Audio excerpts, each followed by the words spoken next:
We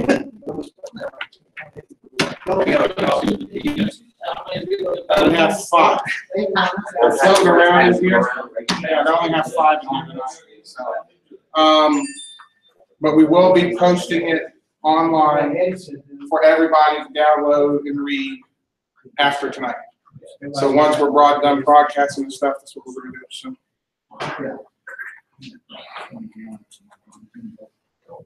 So,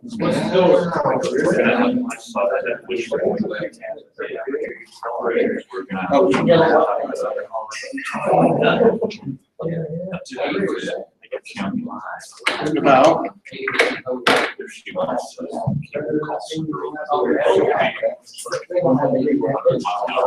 Well, I've already talked to her, and she's supposed to come.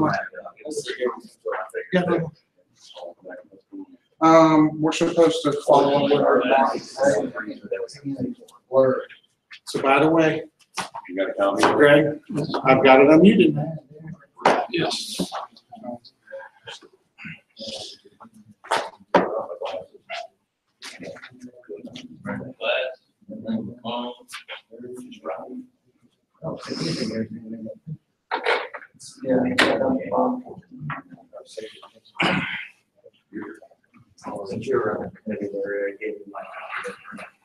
Okay, thank you.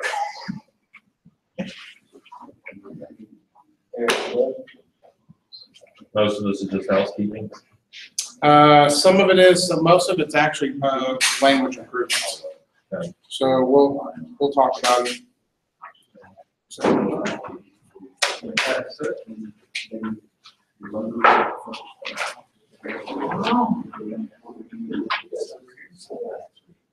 I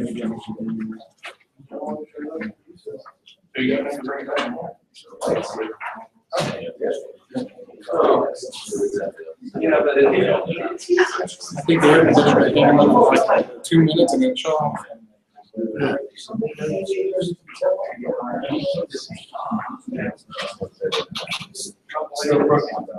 Yeah, no, thanks. I appreciate it.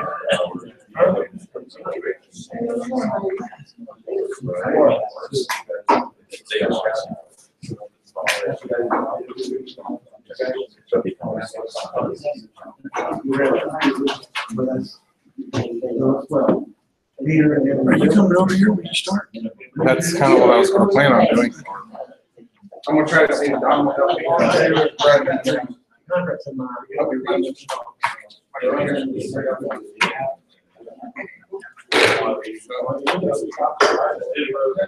When we get started,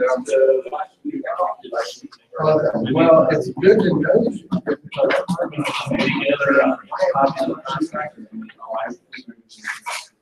see if I can grow a couple. So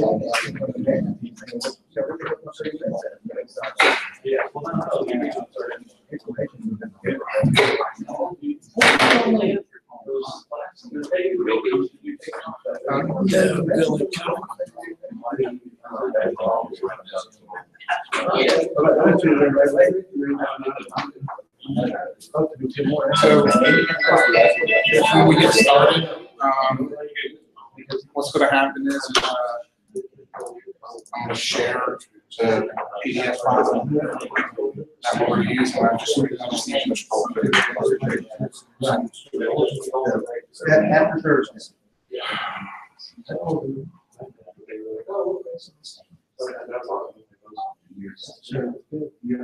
So with the guys that work with our That's the bottom line.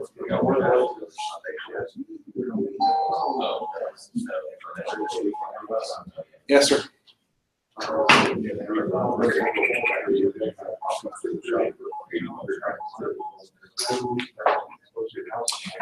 It's in the training room in front.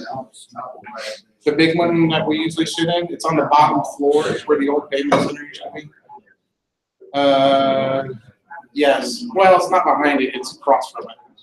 But yeah, you'll see it. I got the windows open up on both sides of the room, so you'll be able to see us there.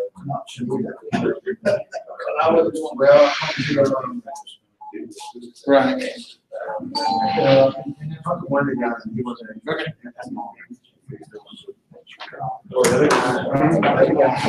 David, or Dr.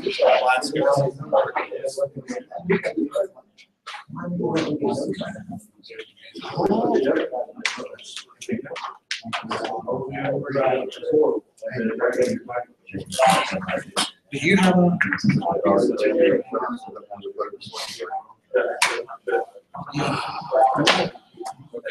Yeah, because I might just put like right here between us, right?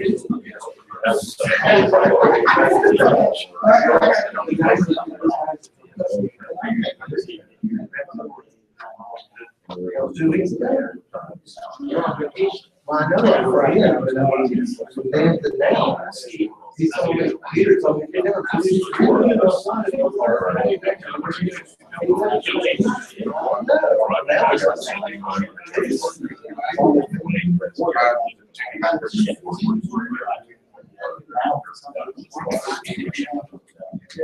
What the 5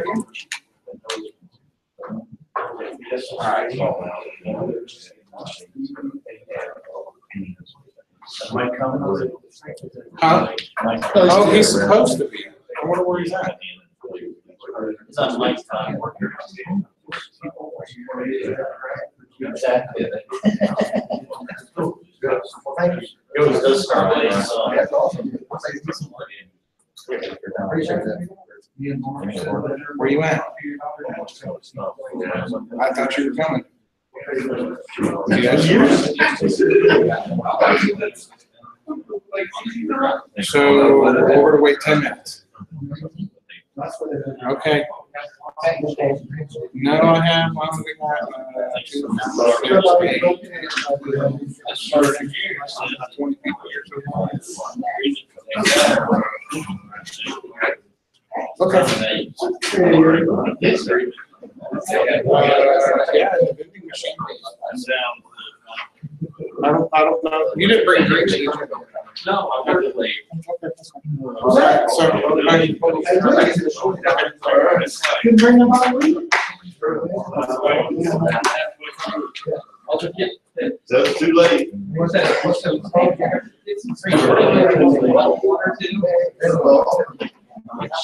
okay, gentlemen, we're gonna start about 10 minutes late. Mike was supposed to be here prior to this because he wants to talk to everybody before we get started in the explanation. He's about 10 minutes away, so he'll be here shortly. There's copies of the TA floating around in the room, so if y'all want to look at them. Basically, the plan is we're going to go ahead and explain everything in the TA. I'd like y'all to hold your questions until we're done, and then after we're done, y'all go ahead and ask questions, okay?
Still pretty tender.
All right, we're gonna go ahead and get this meeting started.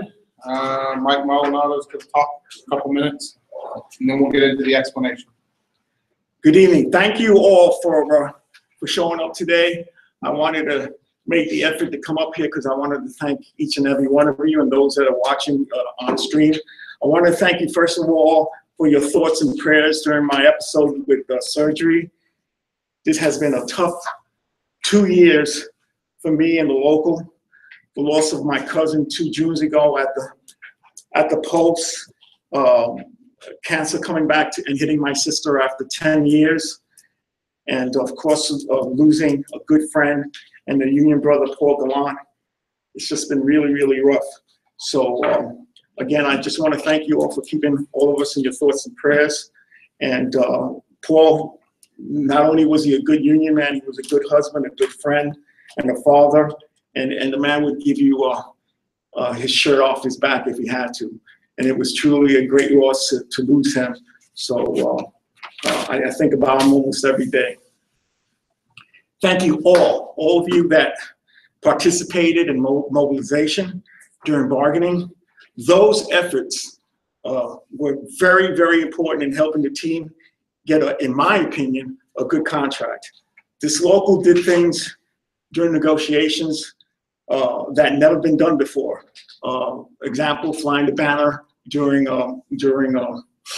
July 4th, up and down Daytona Beach, starting up the Centurylink Does Not Care website, having local politicians send letters to the CEO post, urging the company to resolve the contract issues. Most of these ideas will now be used by other locals, okay, as they negotiate their contracts. Just one quick side note on that. After the bargaining team finished up and got the TA, the first thing that Bill Stubbs, those of you that don't know Bill Stubbs is Joe Brazil's boss. He's a big muckety muck in human resources. And the first thing that he said afterwards was, "Hey guys, can you take down the website?" Okay, that just shows the impact that website had. And that website, what Wes had done was put a block on it so no one has access to it anymore. But we're going to pass along that website to the other locals. All they have to do is change their local from 3176 to that and have their people start posting comments, and we can go ahead and support them also and put out, and I guarantee you guys, it is one heck of a tool, okay? So we will be doing that. We'll be passing along that website. We also pass along the information about having rolling billboards. Thank you. All right, that's another good piece of it's another good tool to use, and they'll be using that. All of this came about out of thinking outside the box. This has never been done before, okay? And the efforts that this local and its membership, all right, throughout, through mobilization, picketing, getting out there, all this stuff helped us to achieve a contract. Again, in my opinion, it's a good contract. Of course, not everyone's going to be happy because that's unfortunately, okay? But you also have to keep in mind that the only other thing that we could have done, and I explained this last time, was to go on strike, and we didn't have the numbers. Unfortunately, we didn't have the numbers. And the second thing about that is, if we went on strike, there was no guarantee that we were going to get anything better, unfortunately, okay? So the struggle is going to continue, all right? We have to involve the young people.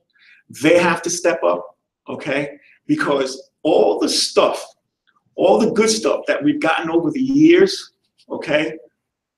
The old guys from before us, they fought hard to get this stuff in contracts. The company is now trying to take away slowly but surely.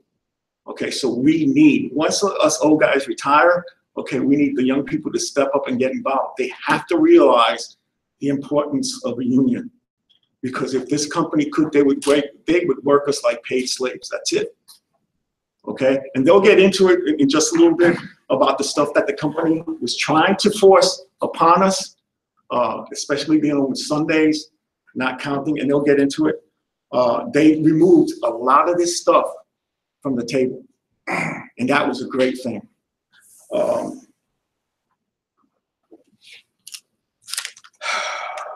They want to take back, the company wanted to take benefits, job security language that would protect us. They wanted to take a bunch of stuff away, and this bargaining team held fast, and we fought. And because of the fact, like I said, that the company wanted to get some kind of a contract accomplished because they were sick and tired of us doing the stuff that we were doing, and that's why they had Bill Stubbs sit in. Okay, I don't think Bill Stubbs has ever sat in on negotiations, as far as I know. Okay, so he was there to make sure that this thing got done.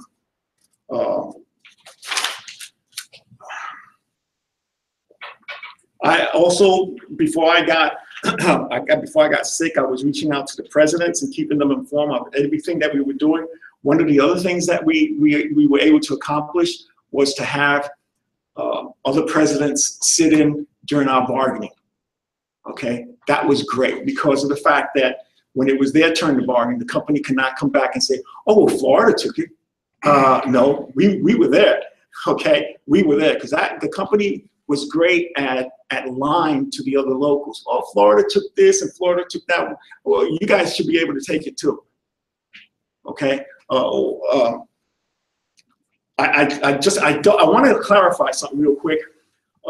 There was, I guess, some rumors or something going around that that Quest, local 7777, the big local out there, had, they did not have their pension. They didn't touch their pension. That's false. Okay, their pension, their increase in the bands, they had not gotten an increase in the bands for a couple of, I wanted to say 3 to 6 years. Okay, so there was rumors going around that they did, because they were such a huge local, that they did not have their pension touched. Once again, I truly want to thank everybody that was involved in the mobilization, okay? That helped the bargaining team secure a good contract. At this point, I'm going to turn it over to Wes and to Greg so they can go ahead and go into the details of the contract. I'm going to try and stay as long as I can. I'm already sweating. But it's good to see you guys. And hopefully, once I'm a lot better, I'll be able to see you guys out in the field and come by and say hello. All right. So, gentlemen, thank you so much.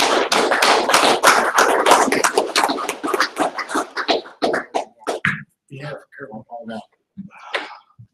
Okay, so you want to go into the cover page?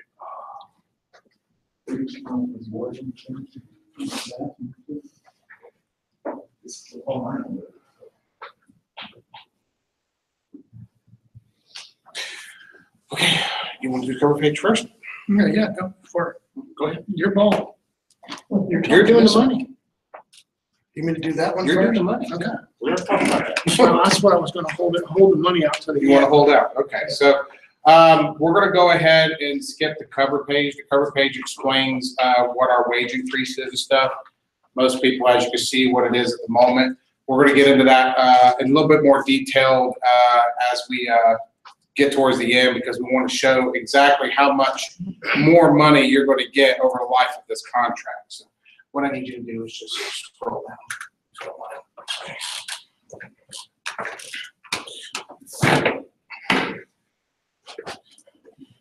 All right, go ahead and scroll down to the next. Keep going. All right, the first page we have here is just the cover page. Basically, the only thing that has changed, put on one more, that has changed on here is the life of the agreement. As everybody can see, we have a 3-year agreement. That's pretty much what the company likes to go with from now on. So, Quest just recently signed their contract, and I think they got a 3-year agreement as well. So, 3 seems to be the standard. All right, the next page, go ahead. All right, the next page is our non-discrimination language. So what we've done here, we've actually updated Article 1.1. We've added some federally recognized classes to make sure they're in the language. So that just brings it up to federal law. But we've also added language into the article here under 1.2 that gives greater protection for members while filing complaints with the union. One of the problems that we had is when union members or even non-members, if they file a grievance or they file an ethics complaint, or if they were filing complaints with the NLRB, the company would take perceived retaliation or actual retaliation issues, make their life basically living hell. Now we have language in our contract that when they do that, we have the ability to grieve it and address the issue. So that's that article. All right, go ahead to the next one. All right, the next one is definitions. What's happened here is the company has added some information under the part-time language that basically says that part-time employees now qualify for benefits under the law. We also made some improvements on some definitions of what would be considered as a headquarters exchange, a non-scheduled day. One of the big problems that we've actually been having is that everybody calls their day off different terminology. Some people call it a lay day. Some people call it a furlough day. The company will actually try to treat a lay day or a furlough day as something different. Scroll up a little bit. No, the other way. There you go. So we went ahead and updated the language under a non-scheduled day to explain that basically it's a day which an employee is not assigned to work any hours, scheduled tours, and or normal tour. Okay, so when you have a day off in the middle of the week and you work Saturday or Sunday, it's a non-scheduled day. All right. Again, Article 2.09 and 214, it was just some language change to try to make it all line up with the other definitions. So there's some improvements there. Go ahead and go to the next one. The grievance procedure. Go ahead and scroll up some. Under the grievance procedure, we were having some issues with the layout of the actual language in the grievance procedure. It was very confusing as what you were supposed to do from first, second, and third step. There was also some issues with the time levels. So we went ahead and made those changes. One of the things that the company was trying to do was to cut the grievance out at first step. So now we've pretty much got it back in there to where the grievance, the steward, and the company meet at first step. We also got language in there that at second step that it'll be the president, his designee, a designated union steward, and the grievance. So we got a lot of good stuff corrected in here. I have to admit the company and the union worked together on this probably about 2 hours. We actually negotiated all this out and it worked really good. So a lot of improved language in the grievance procedure for us. All right, so go ahead and go to the next one. It says continuing seniority.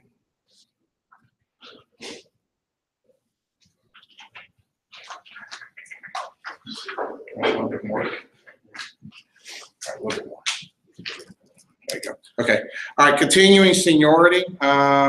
What we've done here is we've improved the union seniority language for employees who leave the bargaining unit for an exempt position and return to the unit at a later date.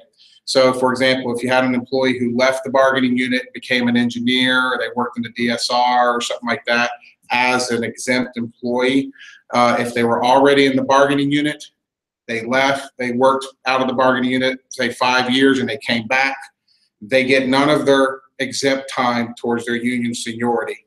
After they've been in the bargaining unit for 2 years, any seniority they had prior to leaving the bargaining unit, they'll get that back.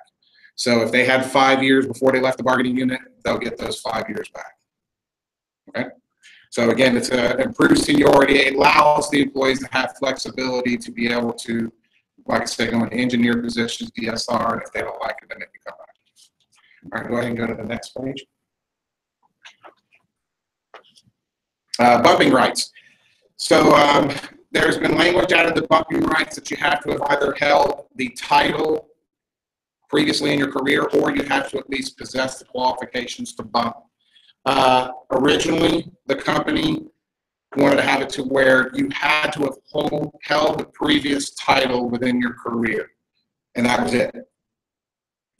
We don't agree with that because there are people that have came here that are qualified to do other jobs, but they've never worked them here for the company. So we wanted previous held job title or qualifications. The company wanted to have title and qualifications. I think we fought over and or for 2-3 days. I mean, it was over one word. So, but we got them to agree. So now if you ever have to bump somebody, you can bump either a previous title you held or if you have the qualifications. To the next page. Go ahead and scroll up a little bit more. All right, transfers. All right, there's been improved language added into the transfer list. The company is going to be required to provide the union with a monthly update of the transfer list to the union, so that way everybody knows who's on the transfer list, where they want to go, stuff like that. So this is going to be done on a monthly basis now. So we're going to be able to have more information out there for everybody to have.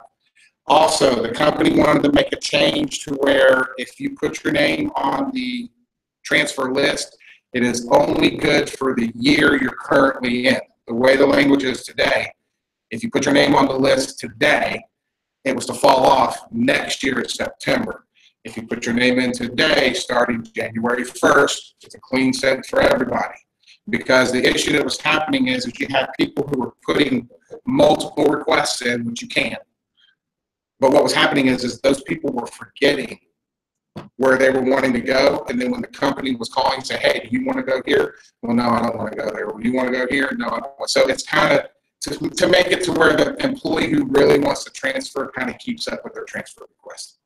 And then also an issue that we had is there's always been exceptions in the contract to where if you got transferred or you were hired into a position that you had to stay in that position for 12 months before you were allowed to go anywhere else. All right, the issue that we had is the company would make exceptions for certain people and just transfer them as soon as they started somewhere. Now there's language in the contract that states that basically before any of those are done, they have to contact the union, and we have to discuss the situation out before that exception is granted. Basically, it kind of helps to make sure that the company is following the rules under the transfer list. All right, go ahead and go to the next page. Okay, scroll up just a little bit more. All right, so under this article here, this is Article 10. Article 10 primarily has to deal with the overtime, Sunday pay, everything like that. So if everybody notices, there's been some changes to the format of the language here. All right, there has actually been 0 changes to what's currently in the contract. Okay, so basically what has happened is that the contract has been basically redesigned where it's easier to understand what you have. Because we had one article that said you have overtime over 40 and or over 8, and it was kind of difficult to understand. So we went ahead with the company and they rewrote this to where it's easier to understand. We retained all our overtime rights, so we still have 40, overtime over 40, overtime over 8. We retained all our premium pay, so that applies to 1303 time, less than 24 hours. Sunday pay, we have all our premium pay for holiday pay. But like I said, it's just basically to where the article is written clear. They did try to take some of that stuff. They did in the beginning. They actually tried to take to where Sunday pay. They didn't want to pay premium pay for Sunday pay. They only wanted to do just regular time. They also wanted to make some changes on what counted towards your 40 and what didn't. So we were able to push that back. On the second page, go ahead and go to the next page. On the second page, it says the following hours will count toward the daily and weekly overtime calculations. Excuse me, will not count. All right, this includes like bereavement time, jury duty, witness duty, short-term disability, military time. That is what's in the contract today. Okay, that time has never supposed to count towards your 40. I think sometimes somehow it was, but it's not supposed to. So, but your vacation time, your floating holiday, all that still counts. So,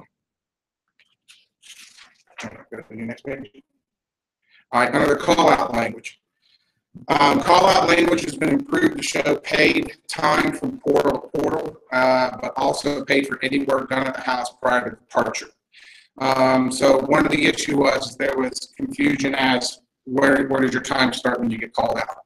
Okay, so the premise of call-out is and standby is you have to be available for a call. It doesn't mean you have to be there within X amount of time unless you're a BMO tech and you're in a 911 situation because there's actual federal guidelines that can't do that. So if you're on standby, you get a phone call, you're out with dinner with your family or whatever, you go ahead, finish up your dinner, you drive back to your house, you start getting dressed. When you start getting dressed for work, your clock starts right then and there. All the time prior to that, it doesn't. All right, that's the way it's supposed to have always been. But they went ahead and wrote it in here to where it spells it out. So basically, when you're getting dressed, if you wake up in the morning, middle of the night, take a shower, whatever, that's all considered a part of your work time. Okay. They also added language here at the bottom. The company reserves the right to require employees to accept overtime call-out opportunities when need arises, as determined by the company. That article or that language right there is already in Article 1010.d. So adding it there did nothing to the contract. They just wanted to put that there because they felt that it was appropriate for being there because it was also in 1010D. So, Explain the portal. right. Explain the portal, I did. but the addition of it. Like Right. The way that this reads right now, some people, because we talked about this extensively. When we say portal to portal, From house to work and back. yeah, I apologize. but if you happen to be at home and you have your laptop where you can actually log on to the network and look at it, that time also counts. It doesn't mean that you got to say, okay, when I get in my truck and I leave, Right. that's when it starts. It starts when you log on to that computer. Right. All right, so you know that time counts. It may be 15 minutes, it may be 30 minutes. If you don't leave home and it's an hour, it still counts. Okay. We still maintain the 2-hour minimum for call out. None of that changed. So if you leave your house, 2-hour minimum. If you're able to fix the problem from home, it's still the way it is today.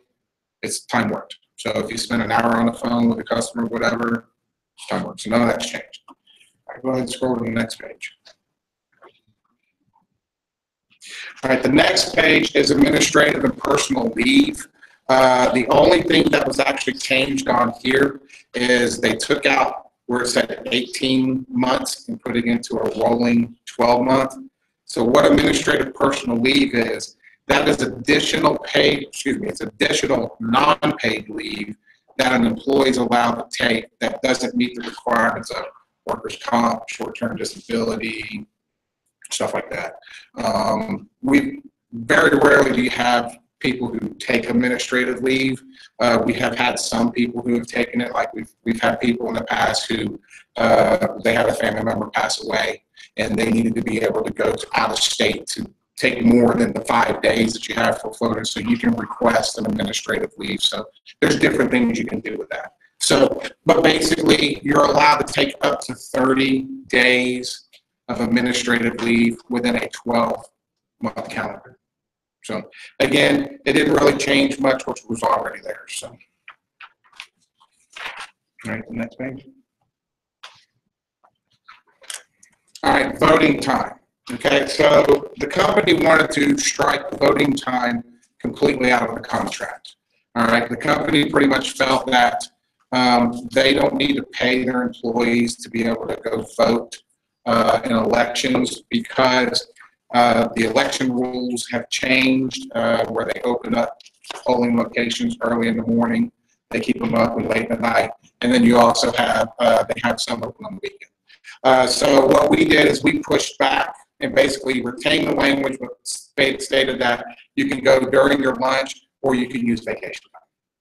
So you can still take the time off, but it'll be by the use of your vacation or voting holiday. So next page. All right, so the next page is vacations. All right, so there's been a lot of changes done in this article.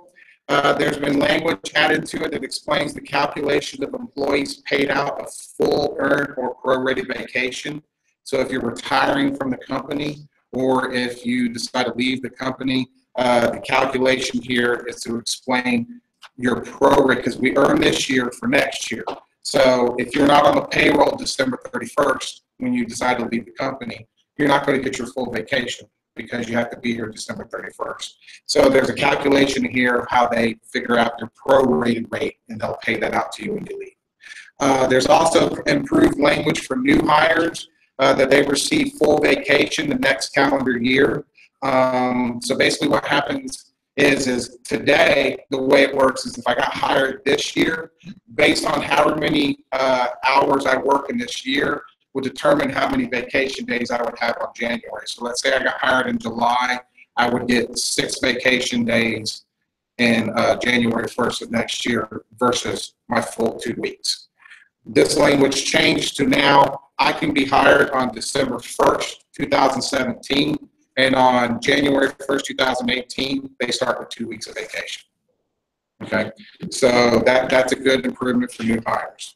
What about the year they're hired? The year they're hired in is still the way it is today. They get their floating holiday pay based on the prorated rate in the contract. I know you had the issue where you said you had one guy who got X amount of time when he got here. All I can say is continue to do what you're doing. But right now, this is what they've proposed. So also, people will be able to earn vacation quicker now. You still have your same allotment that you would get from year 1 to year 25, but now everybody will earn their vacation at 5-year increments. Okay, so before you had to be here 1, 5, 15, and 25 before you can get your full 6 weeks. Now you're going to be able to earn it every 5 years. So right now, if you're an employee between 10 and 15 years, if the contract gets ratified, you're going to see your vacation balance go up. Because you're probably looking at maybe 3 or 4 days max. I mean, it's because you're not going to get the full week. It's 2.5 days for each. Yeah, it's not a lot, but it's still something. Right, it's something. So, and also that would also apply to employees who are at 20 years and you're not quite at 25 yet. You're going to see your vacation along the way. Does it come into effect until then? Right. This doesn't go into effect until January 1st, 2018. So it's not going to prorate. You're going to get 2.5. It goes into effect January 2018. What'd you say, James? Okay.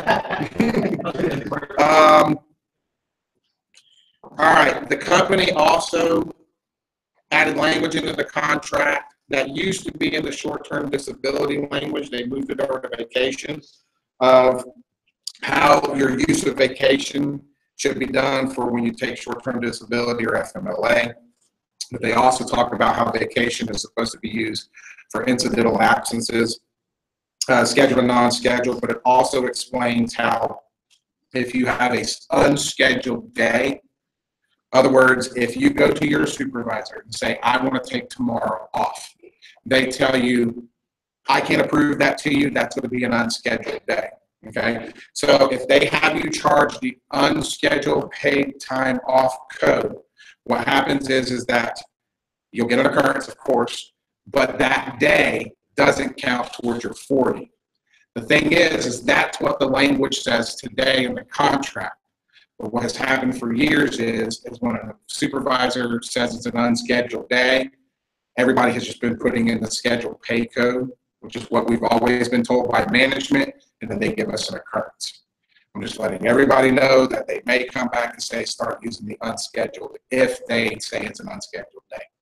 Okay? So, all right, carryover, there's been language added into the contract that deals with carryover time. You're still allowed to carry over, it's 40 hours, right? Yeah, you're still allowed to carry over 40 hours of vacation, but a new improvement that has actually been negotiated into the contract, if the company cancels vacations, such as Hurricane Irma, if they cancel vacations, you have two options. You can either try to carry it over, or at the end of the year, the company will pay you out in cash for it. So that's something that we don't have now. That's actually something I've had a lot of people say they wish they could have. They wish they could have that ability to either carry it over or pay it out. So let's say, for example, you actually have 45 days of vacation left, or 45 hours, excuse me. So instead of losing those 5 hours, you can take the option of being paid out. That's company discretion. No, that's agreed right here in the contract. That's if they cancel your vacation. Right. If they don't cancel your vacation, if you yourself choose not to burn your vacation, they're only going to allow you to do 40 hours. Okay. But if they cancel vacations for some reason, like I said, for hurricanes, for manpower, whatever it is, any of that vacation left over, you can do the payout. I just need to make it clear that at the end of the year, you say, oh crap, I've got $80 left, not paying you. They're not right. They're not going to pay you if you chose not to take your time. One of the things that they actually put in the contract article is that they said employees are encouraged to schedule and take all vacation within the calendar year. So it's actually in the contract that they want you to take your vacation time. So try to use it as much as you can.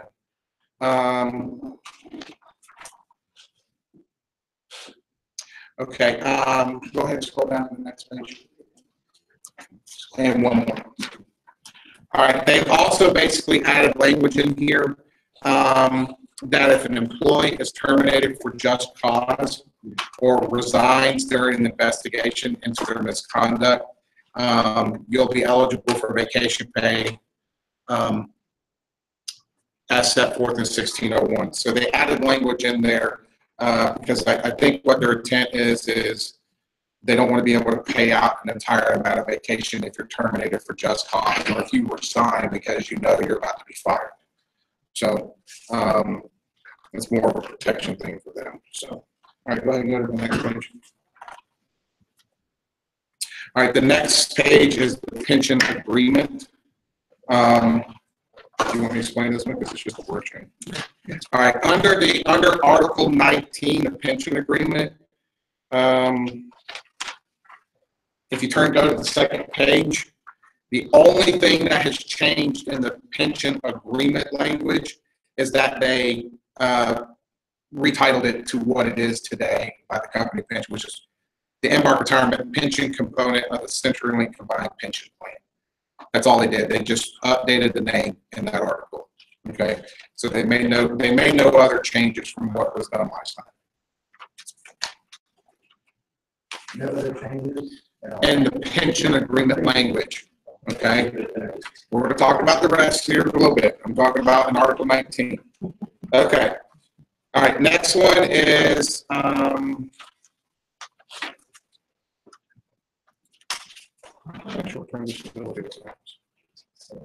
okay, so the next one's 401k. Again, the only change that was done here is that They added language that the company agrees to notify the union of any such action. So basically, if they make any kind of changes to the 401k plan, anything like that, they're going to notify the union of the changes. Okay, so basically, when they state they're going to notify the union, they're going to contact the national, and then the national should be filtering it down to us, which we filter out to y'all. The other thing that was changed in here, under section 1, there was a misprint. It said tax deferred when our 401k is actually a tax preferred plan. I'll be honest with you, I was confused of what the difference is, but basically, if we're a pre-taxed 401k plan, that's why it's a tax preferred plan. So that language did not actually change anything of how our 401k is going to be done. It corrects what it should be. They also took out 4 bargaining unit employees because it's just a Centurylink union 401k plan is what they call it now. So it's just a name change. Okay. Next page, STD. Okay. Under STD, they had struck out some language here. The language that was struck out doesn't affect anybody's benefits because it's still in the short-term disability plan. So we're all still covered there. It explains about how you're supposed to use your 5 vacation days or floater days for your STD benefit. One of the changes to this article has to deal with new hires, okay? So current employees hired and working prior to January 1st, 2018, you're going to continue to receive your 60-100% benefit. Okay, so based on however long you've been here, you get a 60-100 up to 26 weeks. For new hires, what they're going to do is your new hires beginning in 1/1 of 2019, any new hires after that, they're going to get a 70% STD benefit for up to 26 weeks. When did they try to push on us? Originally, it was 60%. So. They just let everybody know from the stuff that they tried to push on Right. us. And you were able to just move it from the table. Right. Now, But that does also mean that middle way through a contract or changing things, that means the next contract they're going to need to change it when it's done. what do you mean middle ways? Well, 2019, they're making a change in the middle contracts. No, No, the change becomes effective. right. That's Okay. what I'm saying, so in 2019, the change is there. Yes. For new hires. When we renegotiate a new contract, the change is going to be done, so they going back and kick it back again, you know what I mean? And once you take That's up to us. once you take it away, it'll come back. But we're not losing it. You're not losing. No, you're kind of misunderstanding the thing. Everybody stays the same as Right. what they are today. Right. Through the life of this contract, it's not changing. Yeah, I misstated when I said anybody hired to 2018. The change goes into effect 2019. So like you said, any new hires after 2019 will get the 70%. Everybody else prior to that will continue to get what we have now, which is a 60-100. Today, new hires at 1 year get 2 weeks. At 100%. At 100%.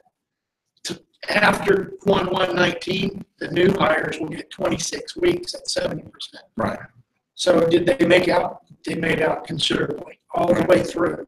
So from 1 year of time you've worked 1 year, you qualify for 26 weeks at 70% until the end of your career. I just understand why there's going to be difference between you and the people hired here. You did this with the pension, you let them get away with not giving the new hires any pension. Mm-hmm. We let them get away with that. Now we're going to let them get away with having a substandard for one employee versus another.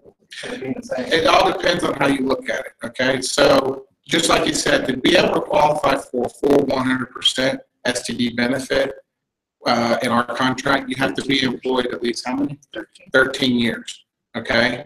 Whereas a new hire on day one, they're going to be able to get at least 70% of their base wage for short-term disability for a full max of 26 weeks.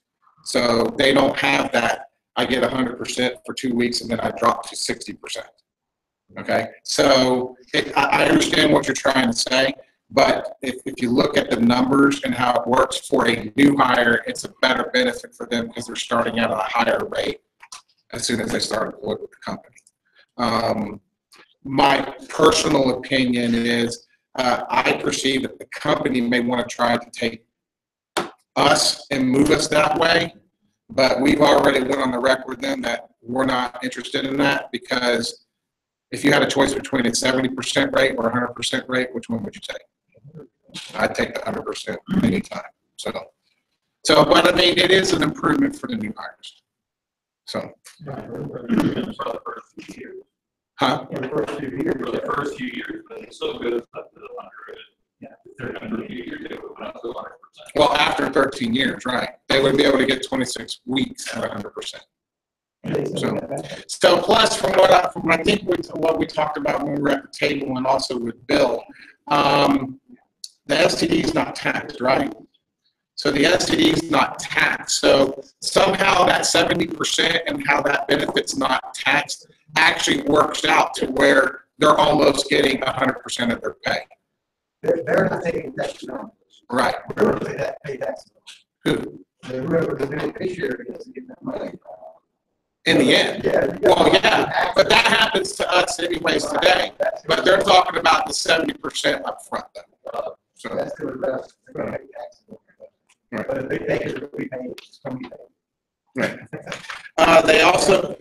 They also added language in here for employees that deal with workers' comp.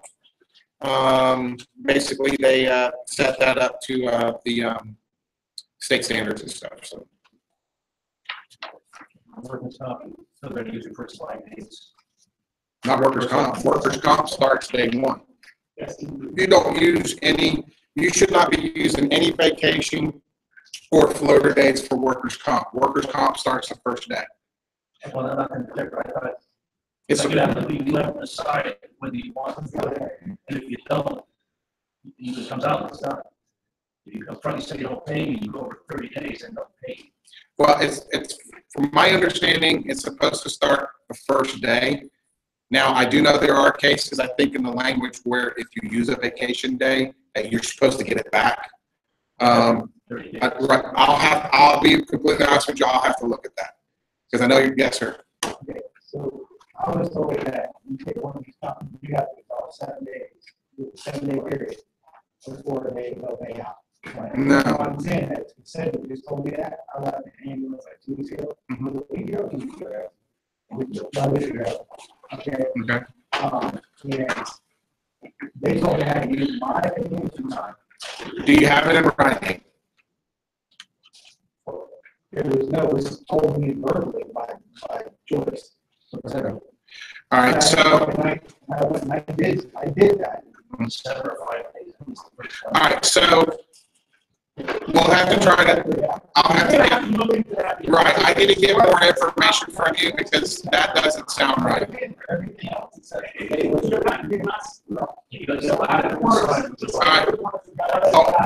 right. Hold on. Yes, sir. I just went out for a hurt arm. They told me I had to use my first 5 days. On workers' comp. Yeah. And I didn't use it, and I did not get paid for it. Okay. That was a week I was not paid for. When I was out, yeah, we got 30 days. Yes. Yeah. What did we get? I don't know. We're gonna need it. So I appreciate y'all bringing those up. We're gonna need to get, I know your specific example. I just need to get more information from you. I need to get more information from you so we can look into those individually and figure out what's going on, because that doesn't sound right. One of our activity is out. Mhm. First 5 days came on her. Well, we need to get specific. We need to get the specifics for her to figure out what's going on. I'm gonna tell y'all now, just because Sedgwick tells you this is what you're supposed to do does not mean it's right. Okay? Because they deal with so many different contracts. I know for a fact that they have screwed it up more than once, especially with our contract. There's one right there as a prime example. And I know it took him almost 30 days to get it fixed. So just because Sedgwick says you're supposed to do that doesn't mean that that's what's actually supposed to happen. And what, go back to the years. If that's what we have to do, then that's what we'll have to do. So, It's wrong, it's wrong. That's all. right. Okay. I want to get your specific situations and we'll address them. We'll look at them. And if it's correct, then if it's correct. But I'm just telling you, I don't think it's right. But I'm not going to argue the point of the moment. So I want to be able to look at it before I say yay or nay. So One more question. sure. Now, in regard to the sort of disability, I understand there's no stepping scale until now. They get 7%. At the end of the first 10 years, they still get the conference. No, it's 70% for 26 weeks for the rest of their career. I understand that. The second half of that is that where is the actual black and white on that? It says new hire in that contract. I'm reading what's there. You don't see nothing about the contract. They don't. If you go underneath the table on the drawing where the table is, where it shows it. I don't have any paper on it. All right, so do me a favor. It's raised up to 2110. Keep going. Keep going. Keep going. Right. Keep going. Keep going. A little bit further. A little bit further. A little bit further. Right there. All right. It says right here, 4 employees hired, rehired, transferred to bargaining on or after 119. The STI benefit or STD benefit under the plan is 70% of the base rate. Okay. If you look at the previous page, scroll up to where it says 2108. Okay. It says STD benefits will be paid at a max of 20. Excuse me. Under Section A, for employees hired, rehired, transferred to this bargaining unit before 119, STD benefits will be at 60 or 100%. So that's what it is today for us. And then you got the language in there in black and white that says that after 119, new hires get 7%. So when you go to year 60 or 100%, how long do you have to be here? 13 years. Right, you have to be here 13 years to get the full max 100% rate. So then how long? No, you have that chart underneath, right? And based on however many years you've been here is what your benefit is. You get X amount of weeks at 100% and then X amount of weeks at 60%. So if you've been with the company 5 years, you get 10 weeks at 100 and 16 weeks at 60. Okay? All right, go to the next article, which is Article 17. Okay. EIPP. EIPP is Earned Income Protection Plan. The first major change with this is that there is no longer an age and service requirement to be offered EIPP. Before, your age and years of service had to equal 75 to be able to be offered a package to leave the company if they do a reduction. That has been eliminated. So it goes from the very bottom guy to the very top guy. Of course, seniority always prevails in how packages are offered. Okay, but everybody within a job classification will now be able to be offered. One of the big benefits in the EIPP is that prior to, it was an up to $26,400. Now it's going to be a minimum of $26,400. So anybody that gets a package to leave the company, you're going to get a minimum of $26,400 in cash right off the top. All right. We've also got language in there that states that the company can also offer an enhanced EIPP. So with that language there, the company can say, we're going to offer a package. Here's your $26,400. Oh, by the way, we're going to give you an extra $30,000 on top of that to leave.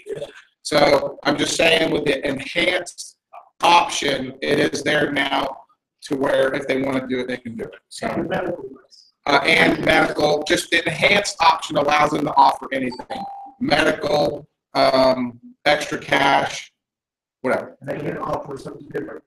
Do what? They can't offer something different from one to another, right? They can, but ours is already, it's like right now, I can tell you right now, our local is one of very few locals that actually have a cash number in our contract. Most of the other locals, they don't even have a cash number. It's whatever the company wants to give them. Ours, you're automatically going to get 26,400. Okay, and then if they want to offer enhanced, it can go from there. How do they decide if they want to offer enhanced? If they don't get enough employees. Yeah, well, I'm just saying that they might offer John 30,000, offers 10. And the same word in the same local? No. No. There's language in there. It has to be across the board. Yeah, it's gonna be, if Yeah. it's 30, it's gonna. Okay. So again, so the people at home, the question was, can they offer a different enhanced package from one person to another? No, it has to be across the board. So locals are different. Local A, local B are different, but not within the same local. All right, go ahead and scroll up to 2401.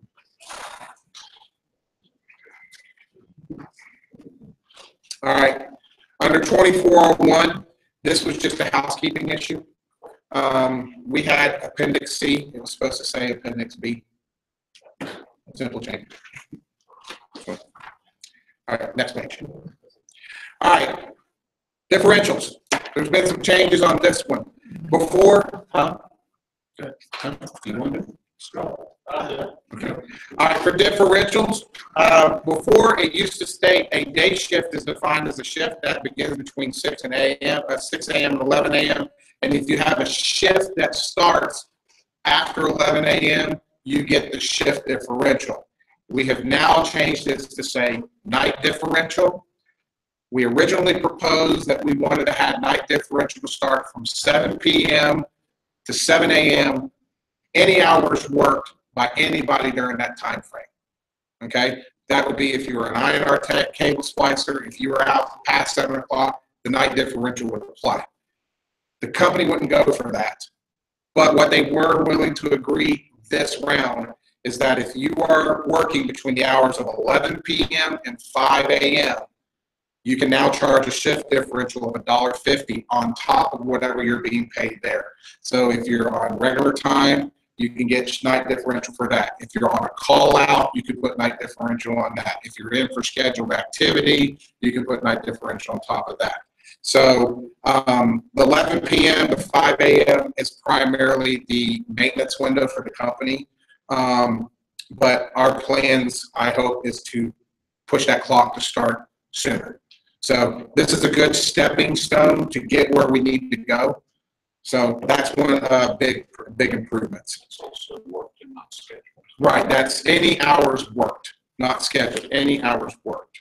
And so, you know, Wes said the company, it was actually Patty that wanted to do 11 to 5. Right.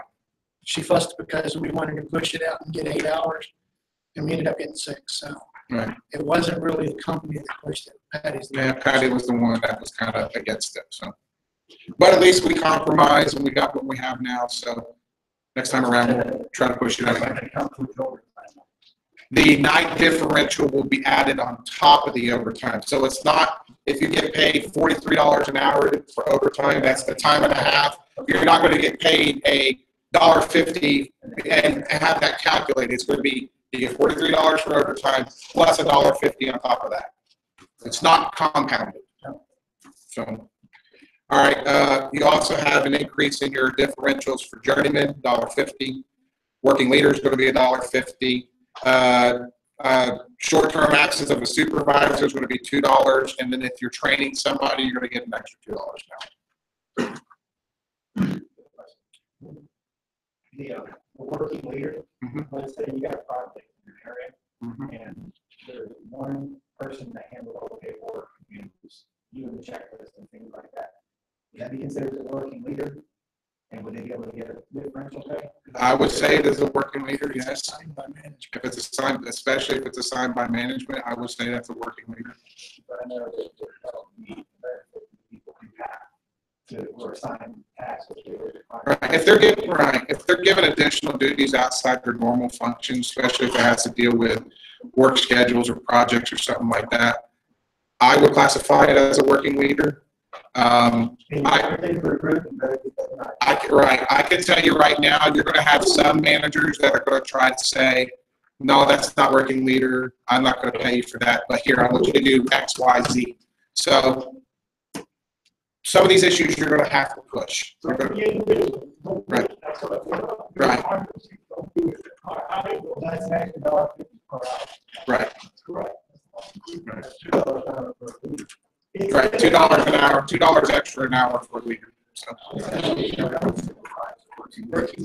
working leaders, $2. No, working leaders $1.50. If you're filling in for a supervisor, it's $2. I'm sorry.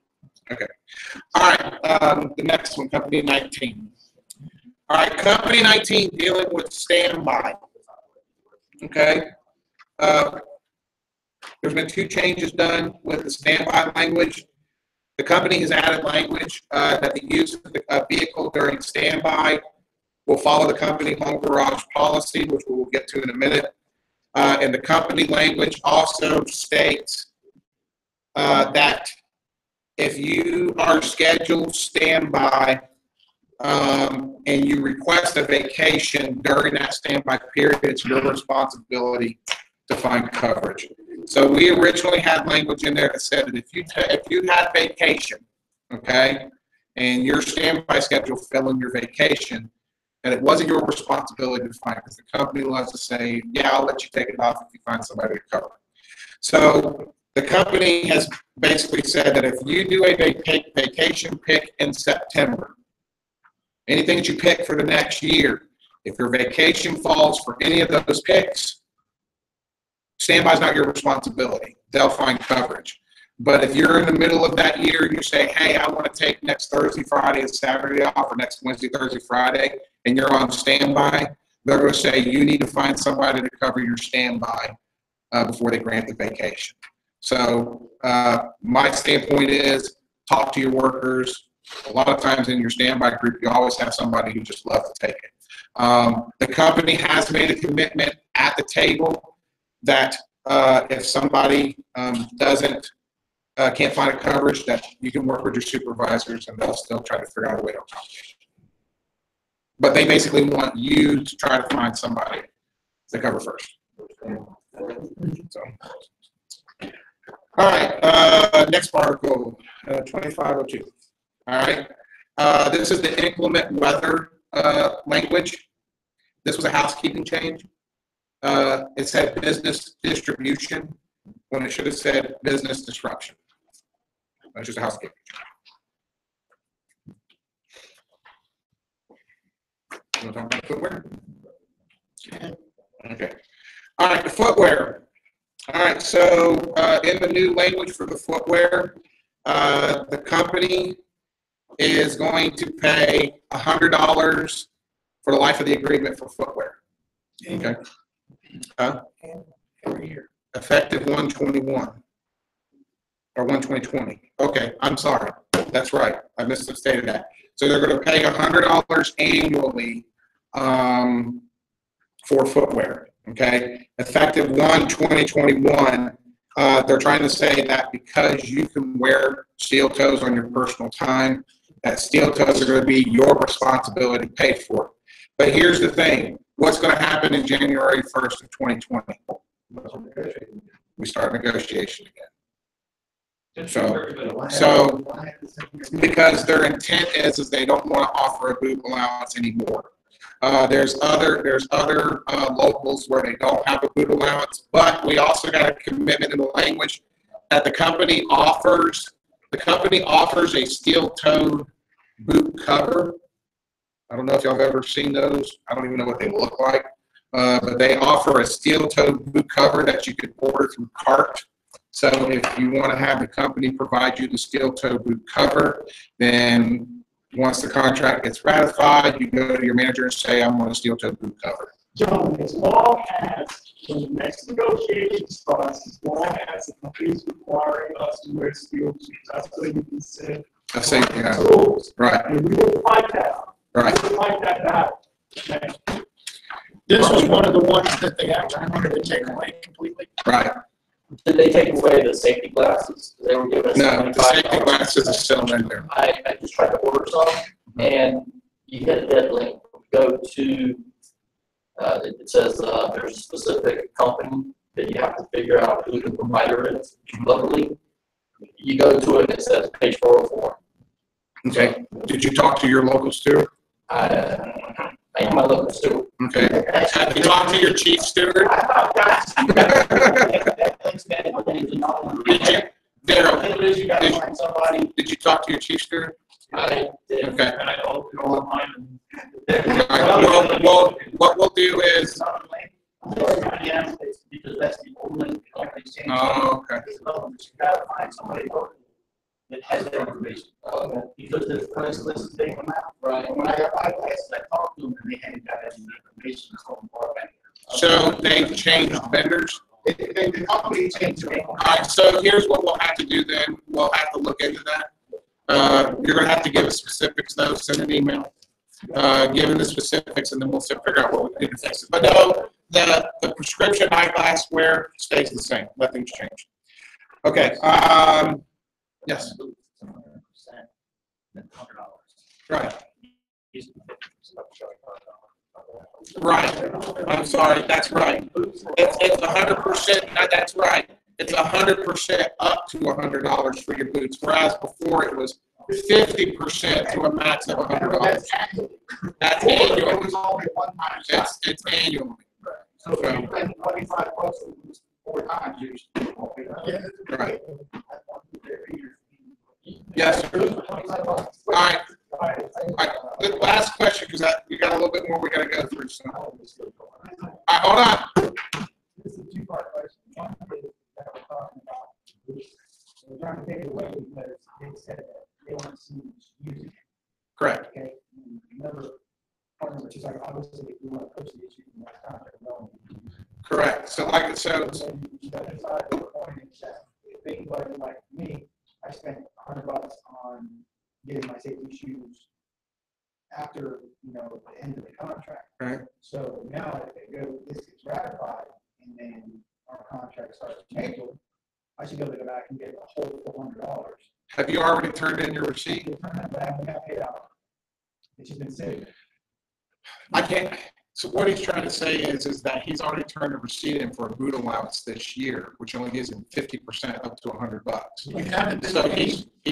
he hasn't been paid, but he's also saying, should he be able to get the full 100? I would write this number down, or not number, name down. Because she has access to everybody's. Well, there's a website we go on, it's Concur. Yeah, but not everybody knows how to use Concur. On a Monday, And She can tell you and here's, and I want to go ahead and make another statement. Hold on a second. I want to make another statement too. Okay. The technicians are not, they don't need to know how to use Concur. Okay. The Concur system, which is supposed to be for submitting receipts and all that stuff, is supposed to be done by your manager. The contract states that if you do a boot allowance, all you do is turn your receipt into your manager, and they're supposed to do the reimbursement. Okay? There's nothing in the contract that says that it's your responsibility to go into Concur and fill out the receipt to do the reimbursement. It says you're supposed to give the receipt to management. What is happening is management is trying to say, if you want to be in reverse, it's your responsibility to fill the paperwork The out. problem is when you go in and it requires you to put your password in, Mhm. only you know.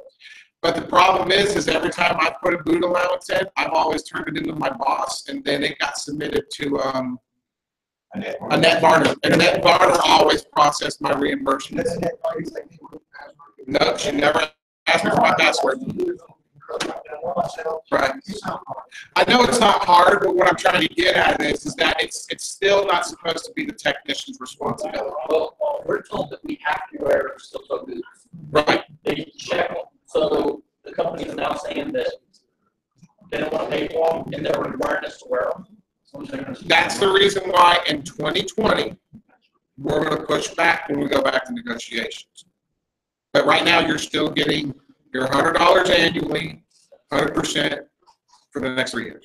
And see, that's the other thing too, is that the marketing was saying about her logging or asking for a password. That's a violation of local security laws. I completely agree. They're not supposed to be going into our information on the website. If anybody here, you're getting deliveries, your name at a location, you're not actually doing the order, technically, that you should never see a practice come in your name for any reason whatsoever. It's not your responsibility, because now your name is attached to it. Now if it comes in, something happens to it, it disappears. Then they're gonna say, well, Don Velasquez, his name was all over it, and now where's that? He's gonna be now involved in that investigation. Right. So if that ever happens, before we go over anymore, fine, that's the same thing as the North saying about logging into your account. That's about your credentials for anything that's coming. Well, maybe because if they do technically, they're willfully following policy. Okay. So, All right, so we're gonna go to 22A. The next page. We're gonna hold questions till the end, right? Yeah, I want to try people to hold the questions to the end as much as possible because, as you can see, it slows things down. So, all right. So, all right.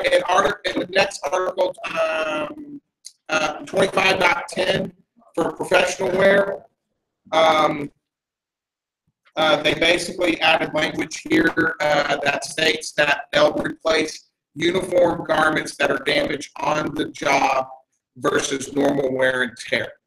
Okay, so basically, if you have a shirt that gets ripped while you're on the job, or it's stained because you on icky pick all the time, that's considered damaged on the job. Wear and tear would be a shirt that you wear all the time and it just starts to fade and start to fray and stuff like that. Okay, so again, the key word is damaged on the job. Does everybody understand that? Yeah. Okay. All right, I'm moving on. All right, home garage. All right, so we pushed the issue with home garage to try to get actual home garage language into the contract. The company was adamant that they go by the company home garage policy.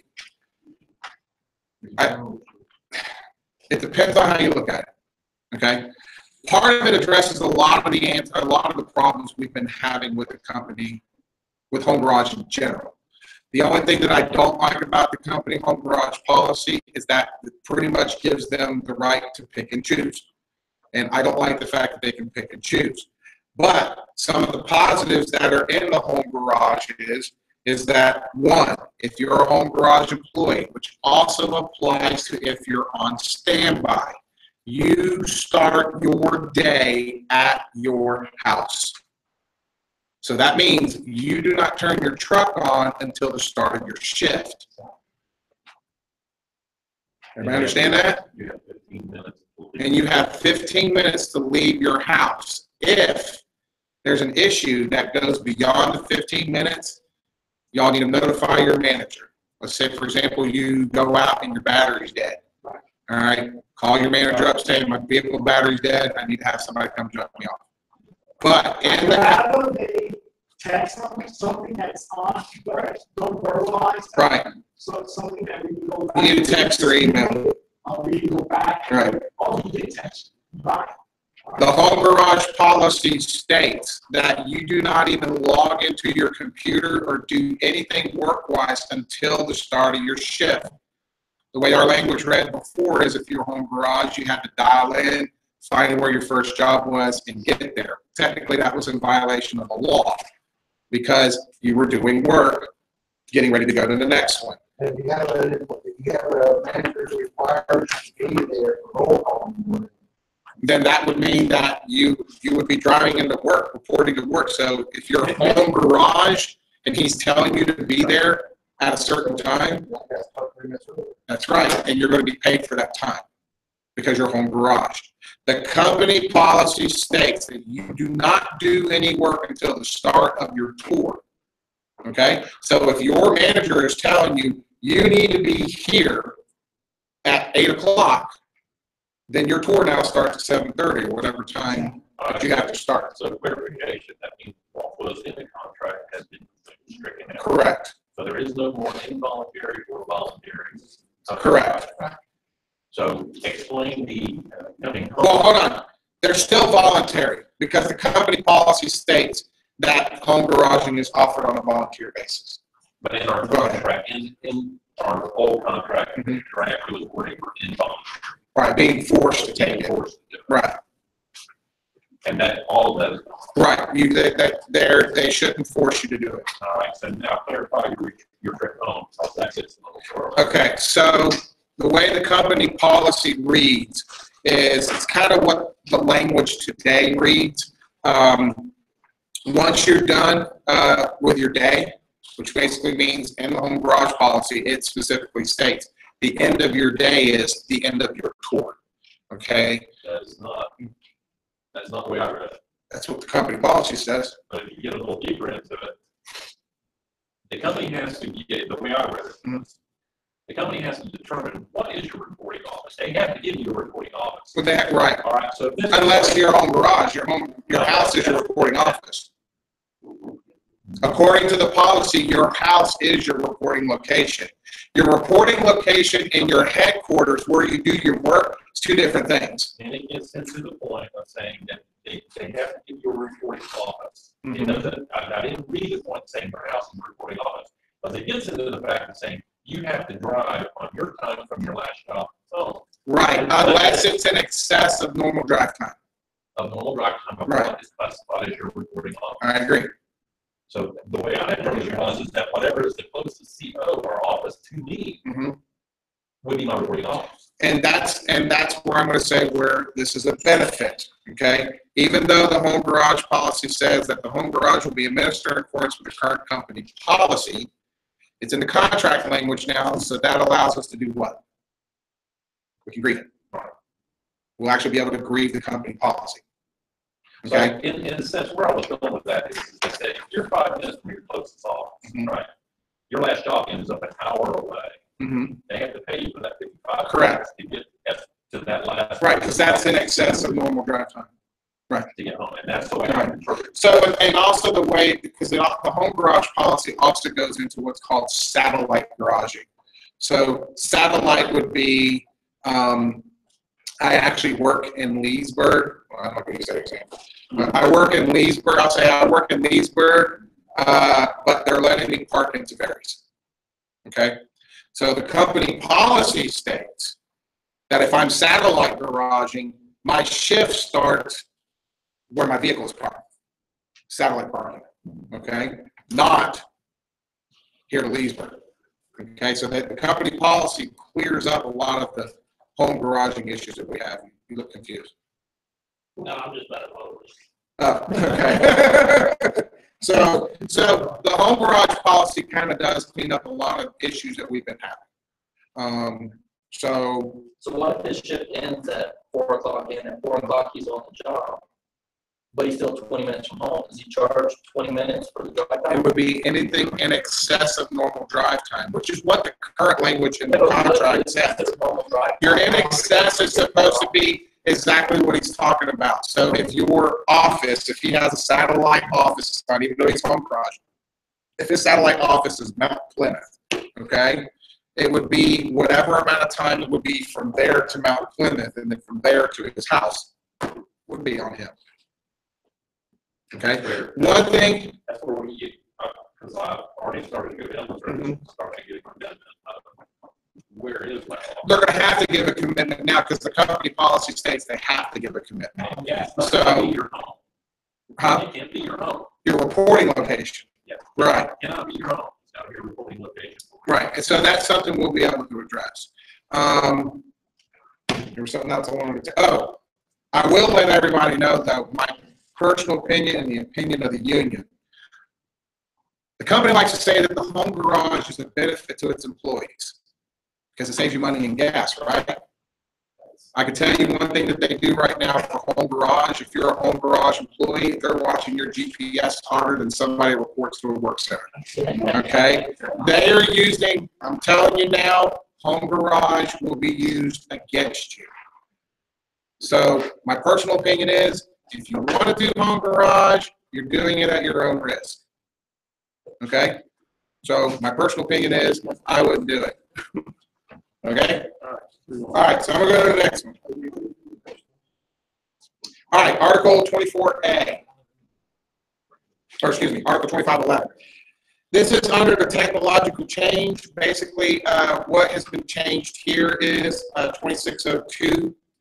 They struck out the language in the bottom because last contract, we created a new article called 9.06, which basically states that if a new job is created because of a technological change or anything like that, that the company has to come to us, we have to negotiate the wage scale, job responsibilities, blah, blah, blah, blah, blah. So basically what we did is we struck that out and pointed that when new jobs are created in a bargaining unit by a technological change, section 9.06 will apply.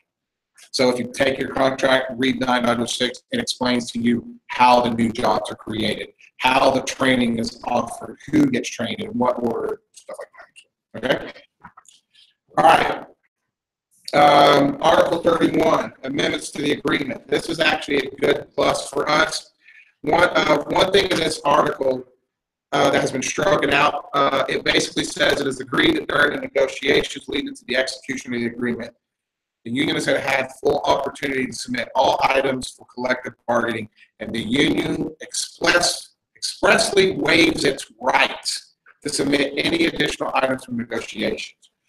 So the way the company was doing is that during the term of the agreement, if a working condition had changed, which could be anything, the company was saying we have waived our rights and we have no way of negotiating that working condition. Okay, they've actually used that against us in a board charge that we filed, and the labor board ruled in favor of the company. So that's been stricken out of the agreement. It basically says that the union has had opportunity to bring everything forward, and we understand that everything in the contract is what the union's entitled to. But then we added language that says any provision of this agreement may be amended, modified, or supplemented at any time by mutual consent. So basically, if a working condition changes, they want to bring back a new position, whatever the case, the company now has to talk to us about it. So that's actually a big plus for us. So section 32 is just basically the term of the agreement. The next page is the signature page. The alcohol and drug policy remains the same. We just TA'd it again. All right, and one final thing we're going to get to, and then I'm going to let Greg take over. There's going to be some changes to job titles. Currently, a customer service tech 1 is still going to be a customer service tech 1. It's just abbreviated. It says customer SVC tech 1. Go ahead and scroll up a little more. See, it's still the same. Okay. A business tech 1 is now going to be called a business service tech, SVC tech. Okay. Where you get into some changes here, your cable maintenance splicers are now going to be considered cable techs or construction techs. So if you're a cable splicer in the construction department, your title is going to be called construction tech. Your job responsibilities and duties of what you do today are not going to change. A cable tech is going to be on the maintenance side of the house. So if you're in the INR maintenance department and you're a cable splicer, your title is going to be changed to cable tech. Your job responsibilities and duties are not changing. Okay. Customer service tech 2. Some of us do both. Some of you do both? Okay, well, you and I are going to have to talk because these are 2 separate jobs now. Now, cable tech is also a fiber cable tech? If they're doing maintenance work. So now I know when it comes to the fiber work, there's been some splitting of the lines there because I know when I've talked to Haas and them, you have the construction guys who are actually doing new layouts. You know, they're actually putting the fiber up to the cell tower. But if that fiber is existing and they're adding just a new fiber to that cell tower, a lot of that I know has been being kicked to the maintenance splicers. I'll be honest with you, I think that's something that we'll probably have to talk about. Because the way they explained all this, they said no job responsibilities were going to change. And I'll be honest, you're the first person I've heard that does both. Test guy basically. Do you work in Chris Love's group? Okay, yeah. I'll talk to you later. So, customer service tech, twos are still gonna be customer service tech twos, same job responsibilities. It's just customer SVC tech two. Your CO equipment installers, they're gonna be retitled to equipment installers. They're still gonna do the same job responsibilities. Huh? Central office equipment installers. The job responsibilities are, well, yes or no. We actually have some job responsibilities. We did do a request and they gave us some paperwork that we can use. But they're still up in the air at the same time. Does that make sense? So it's not part of the contract, but those issues were discussed in negotiations and in the notes. So anything that goes into the notes during negotiations is basically the same as negotiating another contract. Okay. Now, one of the big change here is as a central office technician. If you're a central office technician, your title is now being changed to network tech. I actually have some problems with this because, in my opinion, a network tech is a technician who actually works on the actual network. That's the 7750s, the Sienna 4200s, the big transport devices that connects everything together. Okay. What I foresee happening in the future is they want to take both the carrier radio tech and the CO tech, and they want to make them all one job title. All right. We actually tried to negotiate merging the two titles together and creating another wage scale. The company didn't want to do that. We also talked about merging the two titles together but keep the jobs separate. The company didn't want to merge the carrier radio tech into the network tech title. So we've got a commitment from them that even though they're changing the central office technician title to network tech, that they will continue to do switch and pair game work, and that your carrier techs will continue to do carrier transport work today. I still foresee that they're going to try to pull a fast one, and when the CO tech leaves, they're going to try to hire a network tech. And they're going to say, well, he also does carrier, but like I said, we've got it in the notes that they're not going to do that, so we're just going to have to hold them to it. So, all right, so the last final thing I'm going to let Greg talk about because he's going to talk about the tension bands, and then he's also going to explain to everybody. I don't know why that's upside down, but he's also going to explain the new monies you're going to get in the contract. Before Greg starts, I just want to say one thing. A lot of stuff is kind of vague. Prior to having my episode, I really reached out to the presidents and other locals to try to identify some of this stuff that we're having issues with and they're having issues with. Once we have gotten all that stuff and identified it, we're going to push it up to the national and make it a national agenda to clarify some of this stuff. Okay? Like this gentleman here, you're doing two things. Okay? That kind of stuff we want to identify, especially some of these things that question about vagueness. We need to push it up to the national. We should have to fight, each local should have to fight on this. If it's something that's affecting every local, we're going to push it up to the national so they can put it on the national agenda and they can deal with the company and clarify that. Okay? And one more thing before. Again, gentlemen, I can't emphasize enough.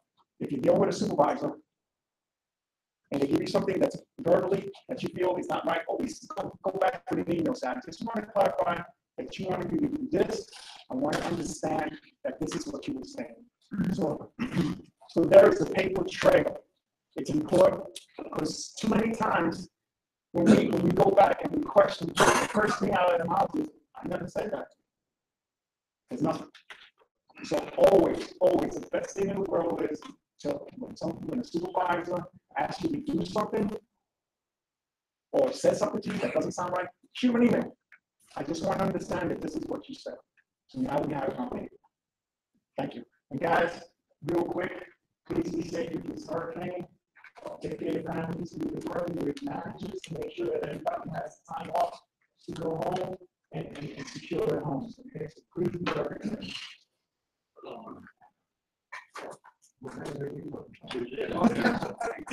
So here, I'll go ahead and just jump on that right quick before Greg gets started. I already know today that in the Ocala district, Patty actually told her managers that if an employee needs to have time off, that they're supposed to make an accommodation.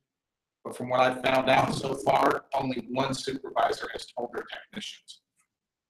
So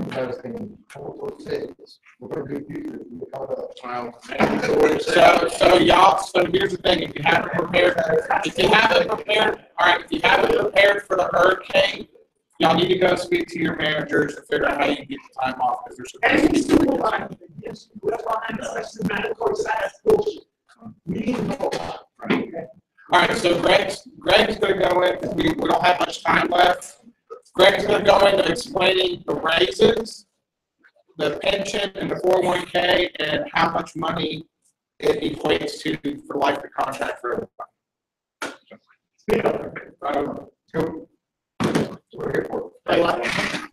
Highlight line 4, B through K, all the way down to line 9, E through K. Okay. Can y'all hear me? Yeah, okay. Y'all just been waiting all this time for the money, huh?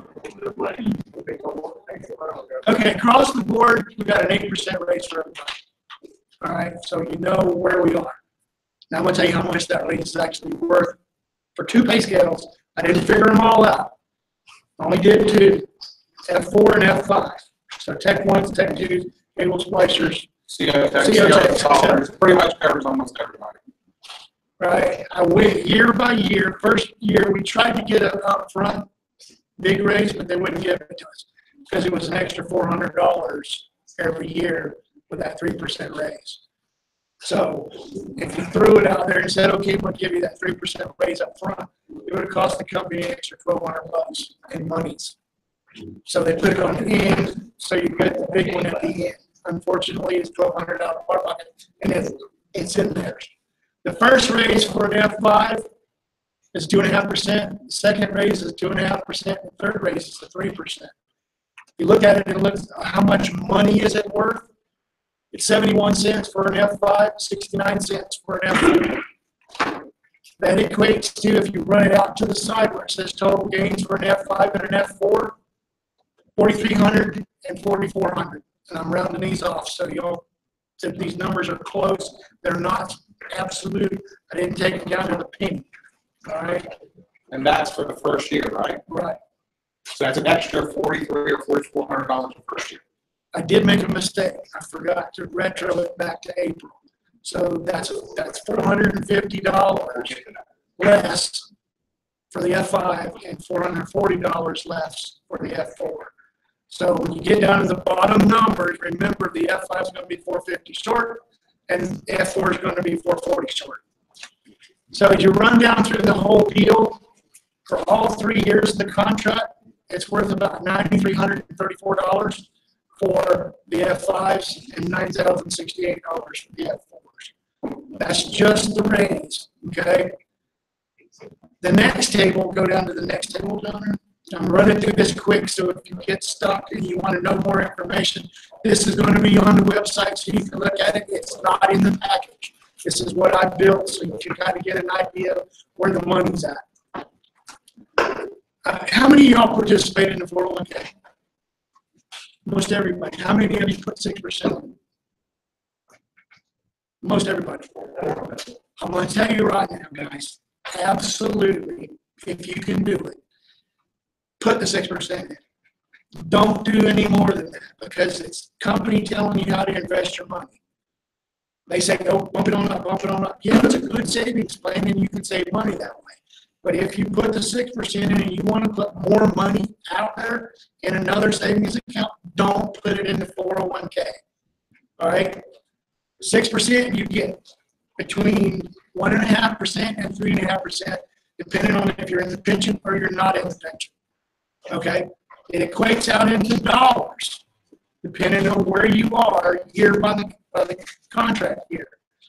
If you put 6%, and I only did 6% because I wanted the full maximum amount on there, it's between $3,500 and $3,800 is what you put in, all right? If you're in the pension and you get the 1.5%, the total that the company's going to put in is 28 and 27, okay? If you're not in the pension and you get the 3.5% enhanced 401k, the company puts in $2,000 to $2,200. All right, run that on out. Yeah, that would be the max that they would put in. There's no place in this world you're going to get 55% on your dollar. It's absolutely nowhere. So put the 6% if you can do it, and take the money out of their pocket. I'm putting in 10%, that's hurting me. Not really hurting you, no. But you're investing in what the company's allowing you to invest in, unless you go to a PCRA. You go to the PCRA, you can invest in anything you want. The PCRA is attached to a Schwab One account. That Schwab One account allows you to invest in any mutual fund that's on the market, any stock that's on the market, any NASDAQ stock, any New York stock, any stock that's in the major Dow Jones Industries. It will allow you to invest in anything you want to invest in. But you have to make that move. You move your money out of your 401k over into your PCRA, and then you can do whatever you want to. Okay? So there's a lot of little pieces you can do. But if you're putting more than 6% in, I'm going to say take that money away from the company, because that you pay for every dime that you put into that 401k. The Wells Fargo is not cheap. All right? And that's why I'm saying if you're going to do it and you're putting more than that 6% in, take that money that you're putting in and move it into the PCRA or move it into a private account of Edward Jones, of Fidelity, anybody that's got, T. Rowe Price, anybody that will invest your money for you. Yes, it's going to cost you money when you do that, but it's going to cost you less than what it's costing the company. So you use a company. So what? Clarification. So if you're in the pension plan, then you run the union 401k or the Guardian 401k. They are both union 401k. If you are not in the pension plan, you are not in the pension plan, you fall under the enhanced 401k. Yes. The enhanced 401k is 3.5% of your wage up to 6%.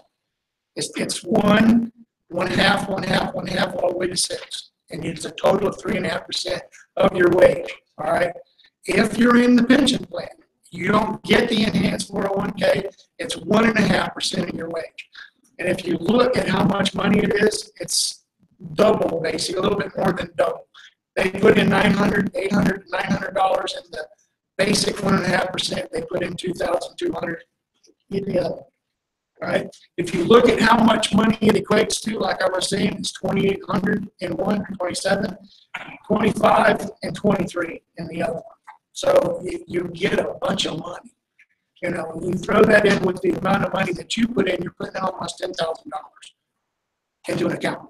And if, like I say, if you're putting more money than that 6% in, you're almost every dime that you put into an account should grow to 100% in 7 to 10 years. If you put $100,000 in an account, 7 to 10 years later, you should have $200,000.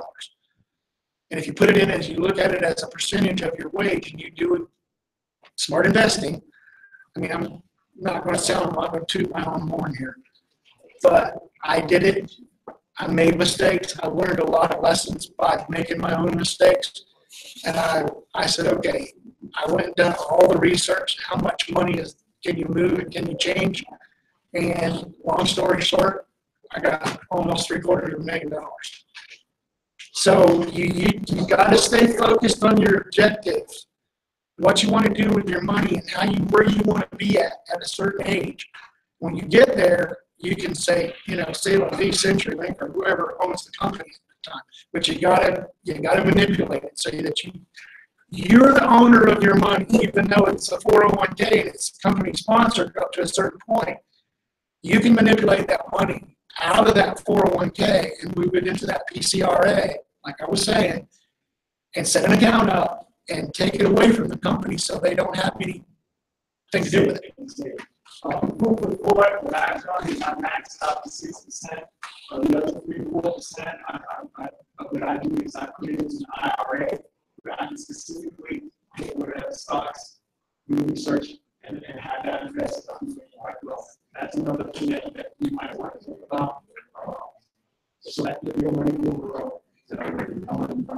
Okay, any questions on the 401k business?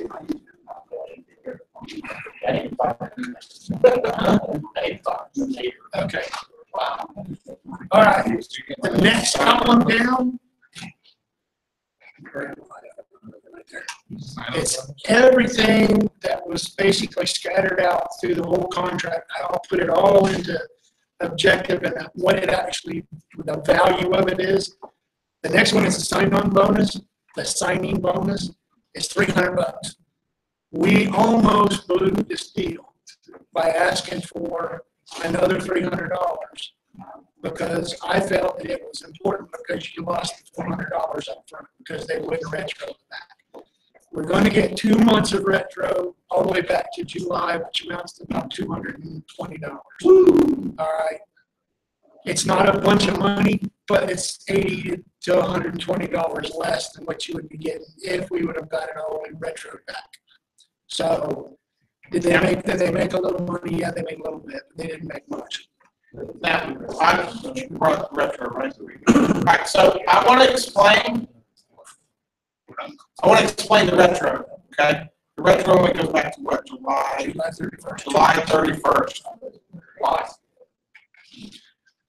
The reason why it only goes back to July 31st is because the company had made 2 offers before, and then had the last best and final, and the company said that retro for those months were tied to accepting the last best and final, which was garbage. Everybody saw that. So because we never accepted the last best and final, they stated that they were unwilling to give retro back for those 4 months. But your $300 actually makes up for the difference. Not saying that was the intent, but that's what it was. Well, your first raise for the F4s and F5s are 57 and 55. And if you say, all right, in August you got 2 paydays, in September you're going to have 2 paydays. You got $228 and $220. All right, throw the 300 on top of it. What you would have ended up getting for your rate or for your retro back to April the 1st would have been $457 and $440. All right, so like I said, they made a little bit, but they didn't make a whole project. $120 and $100. That's the difference. All right. Now, what about overtime? They retroing overtime? The retros for all Every hours worked. hour worked for the next 2 months is retro for the new rates. That'll be overtime, straight time, call out hours, all that. Any hours worked. You have to remember, this is all base wage. This is no overtime included. No, the retro includes everything. Yeah. These calculations you're doing is base rates. Right. Everybody understand that? The retro is for all hours worked. The calculations that Greg is talking about is for base rates. Right. It'll be, The numbers will be different. the numbers will all be different. Right. But this is all based, these numbers are all based on base rate. It's best to know the base rate. Right. That's just retro for July and August. Right. Well, and no, it'll include September too. Well, not July, it's August and September. Right. 31st of July to whatever we get this done. Right, so whenever it's ratified. All right. The next 2 items on here are the vacation dollars, what they're actually worth, and it's going to depend on where you are, seniority wise, whether you think this is going to count or not. For the 2 years that you're going to get it, it can be up to $1,200 based on $30 an hour. All right, I put everything at 30 because that's about where you're going to end up being at. One at the end of the contract will end up with a $30.75, and then the other one is going to be $29.94. All right, which equates to a $1,200 lump for vacation that you didn't have before. Okay, I threw in that new employees at 26 weeks. What this doesn't count for anybody, but a new employee. How much is it actually worth at 70% at top pay? it's $1,680. All right. The EIPP, it's an automatic if you're here for a year and they do a force reduction and you decide you're going to volunteer, you're going to get $26,400 to walk out the door, basically. Pretty sweet, but you know, it depends on what you want to do. Right? And not to dash people's plans, but based on the rumors of managers I've talked to, we like the Patties and the DeGraws of the world, don't be looking for a layoff at the end of this year. I'm not going to say that's in stone, but the way they're talking, because they're in the middle of hiring people right now, they don't foresee offering packages at the end of this year. Okay, So I'm just letting y'all know up front. Okay, the next one are all the differentials. Can always change. It's just dollars. It depends on where you are, whether you get it or not. So I didn't put it in the calculations. The next two is retro for F5 and F4 at 57.55. That's the beginning.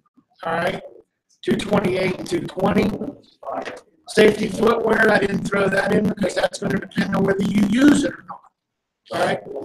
For the grand total of how much money the contract is now worth at the end of the contract, this is the life of this contract, minus 450 and 440.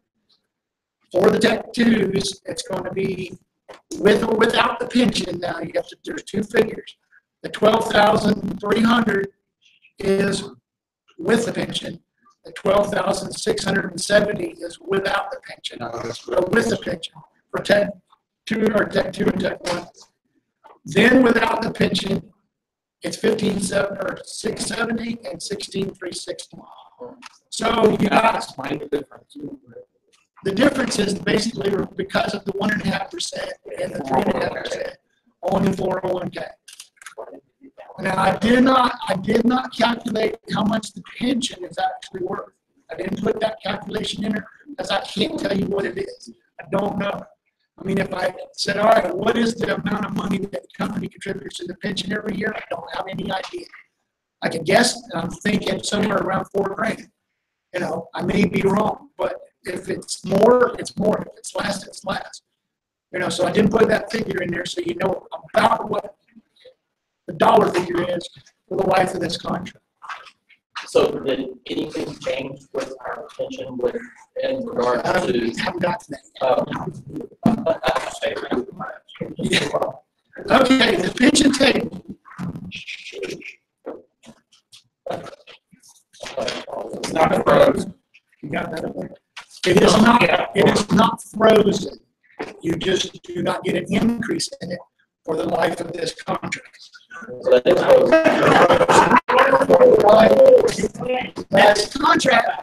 Next contract, it can be negotiated. All right. So here's the caveat. This is the catch to the pension table.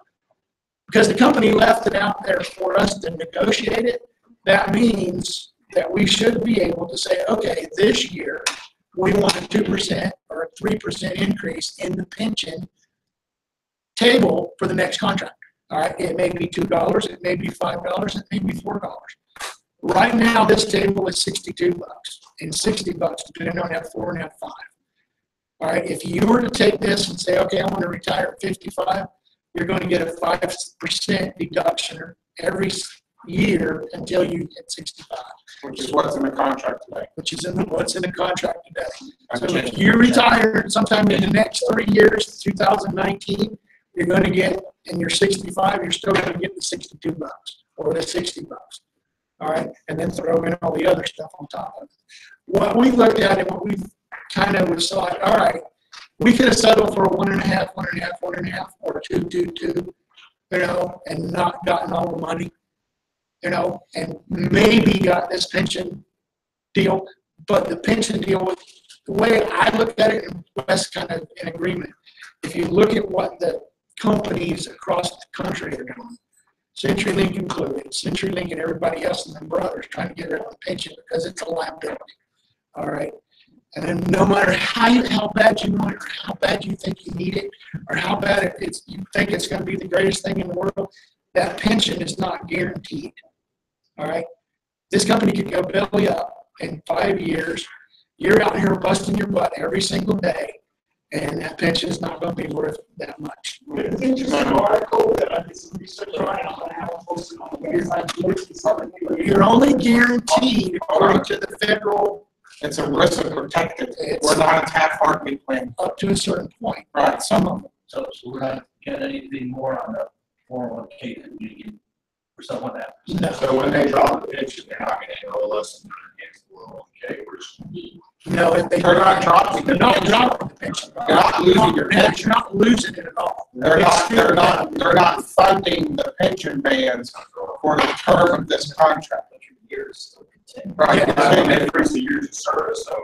But they haven't froze the years of service. Right, that's what they did to management. Management, they actually froze their years of service and they froze the bands. What we'll say is when they do That's that, what's next for us, that's gonna come down. They're going to try that. I can assure you, they're probably going to try that. Listen up, real quick. That is part of the stuff that I've been getting up to the other presidents. And we're going to band together and we're going to push on the national to get this thing taken care of. One, if they're not going to, next contract, if they come up with the same nonsense about we're not going to increase the amount of money that we're, then give us the option, buy us out, let us handle it. That's how you right. Okay, buy us out, let us handle the pension. That is part of the stuff that I'm here talking to the other presidents about, and we're gonna push up to the national to see if we can find some way, because they keep saying, like, ERISA, it's not bullshit. They have lawyers, we'll find a way around it. Okay? The, so when it comes to the, I lost track of what I was saying. Go ahead, I wouldn't worry. I lost track of what I was going to say. basically what we got here was we got 0.5% more than we did on raises and everything else. That is incorrect, because what they actually offered, which is what they offered in North Carolina, and they got, which was 1.5, 1.5, and 1.5, is what they offered North Carolina last time. I wish they were going to offer us this time.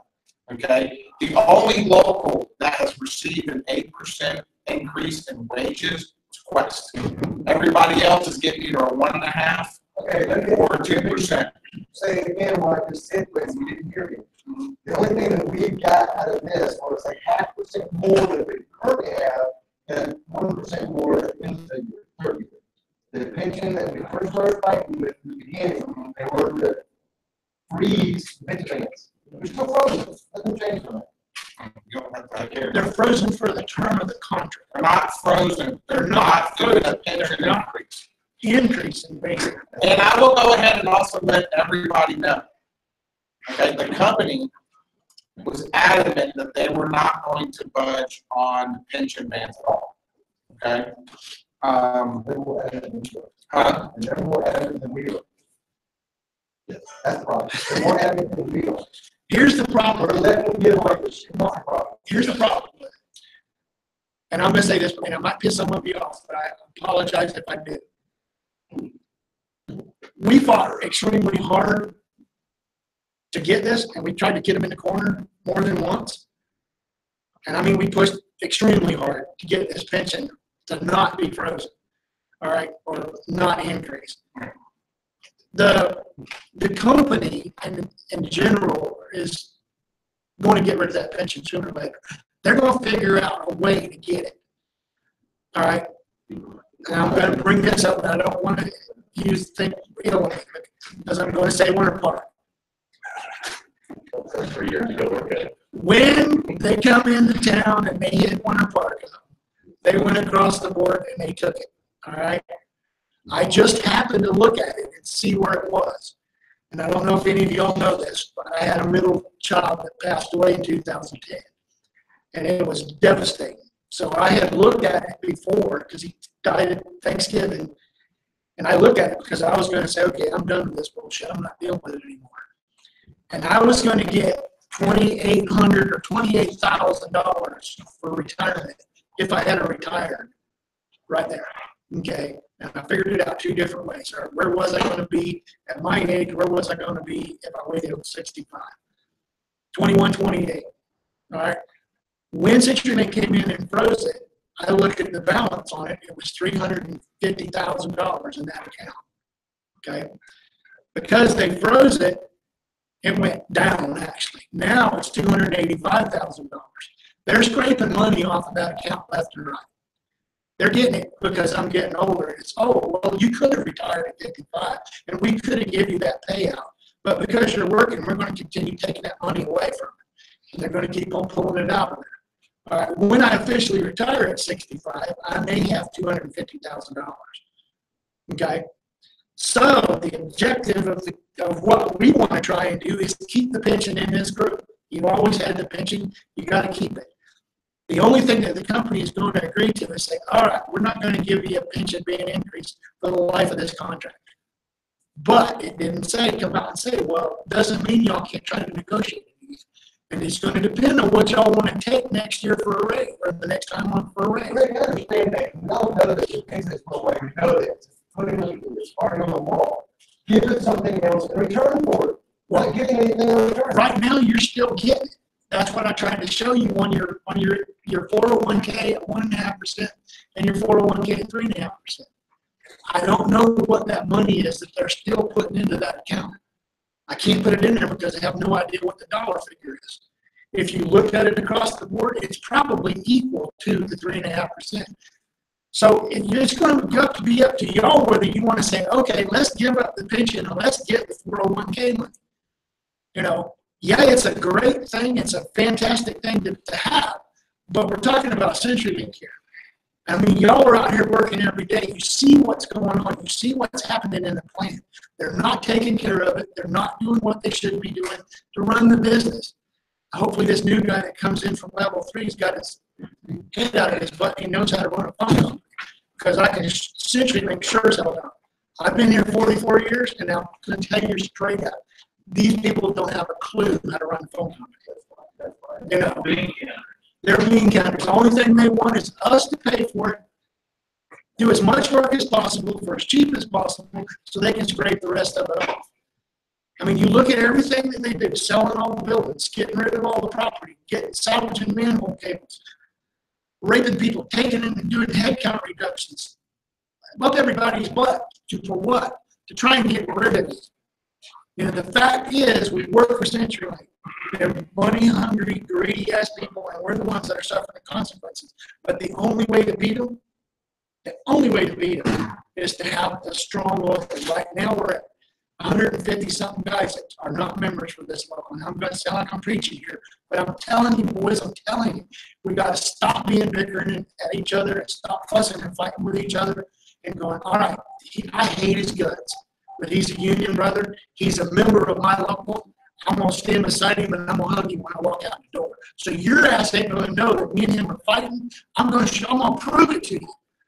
We got to get this membership up so the next time we sit down and negotiate a contract for this group, we can kick their ass. Because we scared them, but we gained their armor by all the stuff that we did. Everybody out there picketing, that made a hell of a big difference when we sat in that room back there.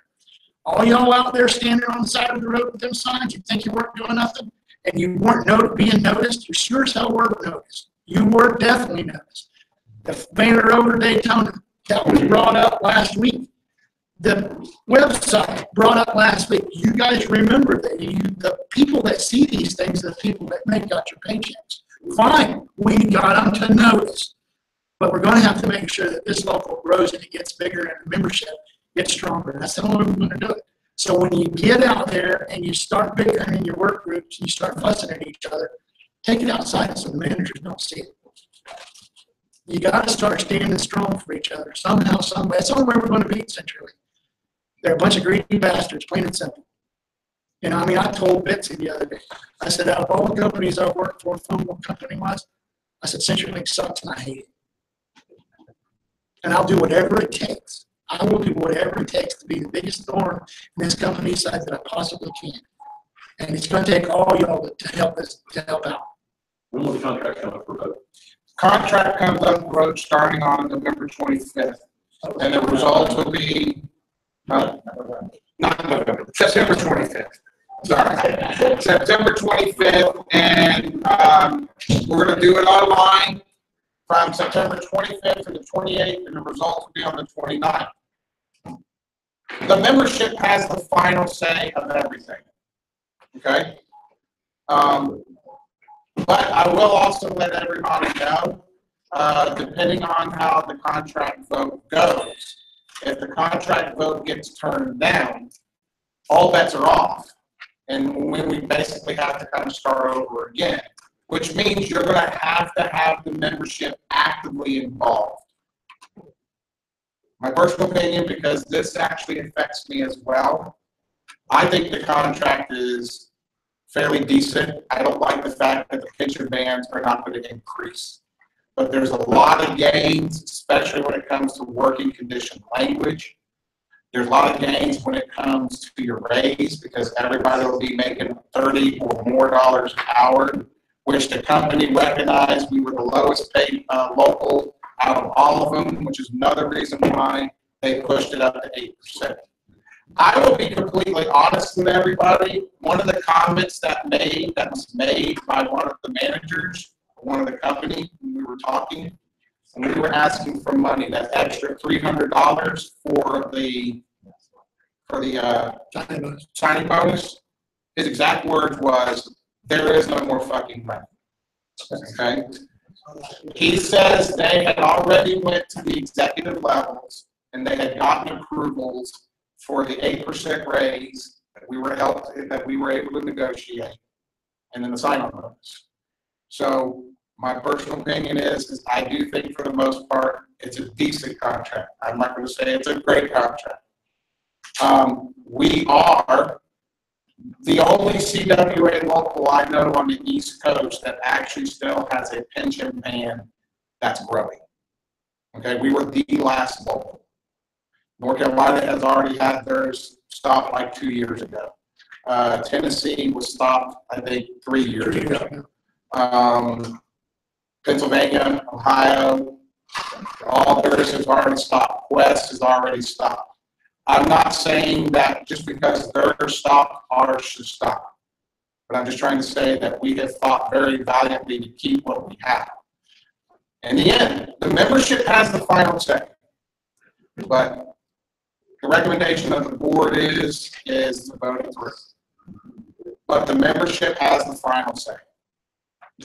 Y'all are the membership. Plain and simple. We have the support of the national if we strike. No. No. I do not believe we'll have the support of the national. Here's why. And I will explain why, if you don't mind. So during the convention, the president of the national got on stage and made a statement. And maybe this isn't proper to say, but they made a statement that if they don't have at least 80% of the entire membership walk on a strike, they're not going to authorize it because it may not be as effective as it could be. We will lose. We will potentially lose. And just like Mike said, there's no guarantee that if you go on strike that things will get better. But if you want a strike to be effective, our 78, 79% membership that we have right now, which is the highest it's ever been, we would need all 78, 79% of the membership to walk. So my question in here is, how many of y'all would walk? That's the thing. So that's what I'm getting at. So we would need to have full support. That's why I was saying we got to bump the membership up. I mean, Even the members that we have, a lot of them will not walk. if you can prove that you That is can, a problem. And be strong, but You know what? Make it a closed shop because you don't. you got to. But you're not going to make it a closed shop because it's the state of Florida. I understand that. But here, I can tell y'all right now, if you did not have a union here, it would be way worse than what it is. Oh, yeah. They would think. It's not just asking, right? Right. It would just be a lot worse. So,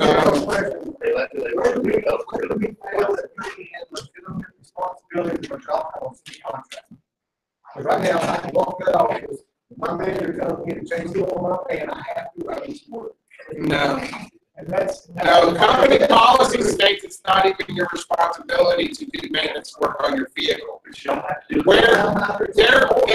So to answer the question was, where does the union fail to put job responsibilities in the contract?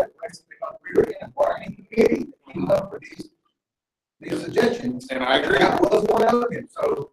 And I agree. And we talked to the company and we have job descriptions that the company did not want to actually put into the contract, but they provided them to us and we got into the notes. That's what they're supposed to go by. We still live. Yeah, we're still live.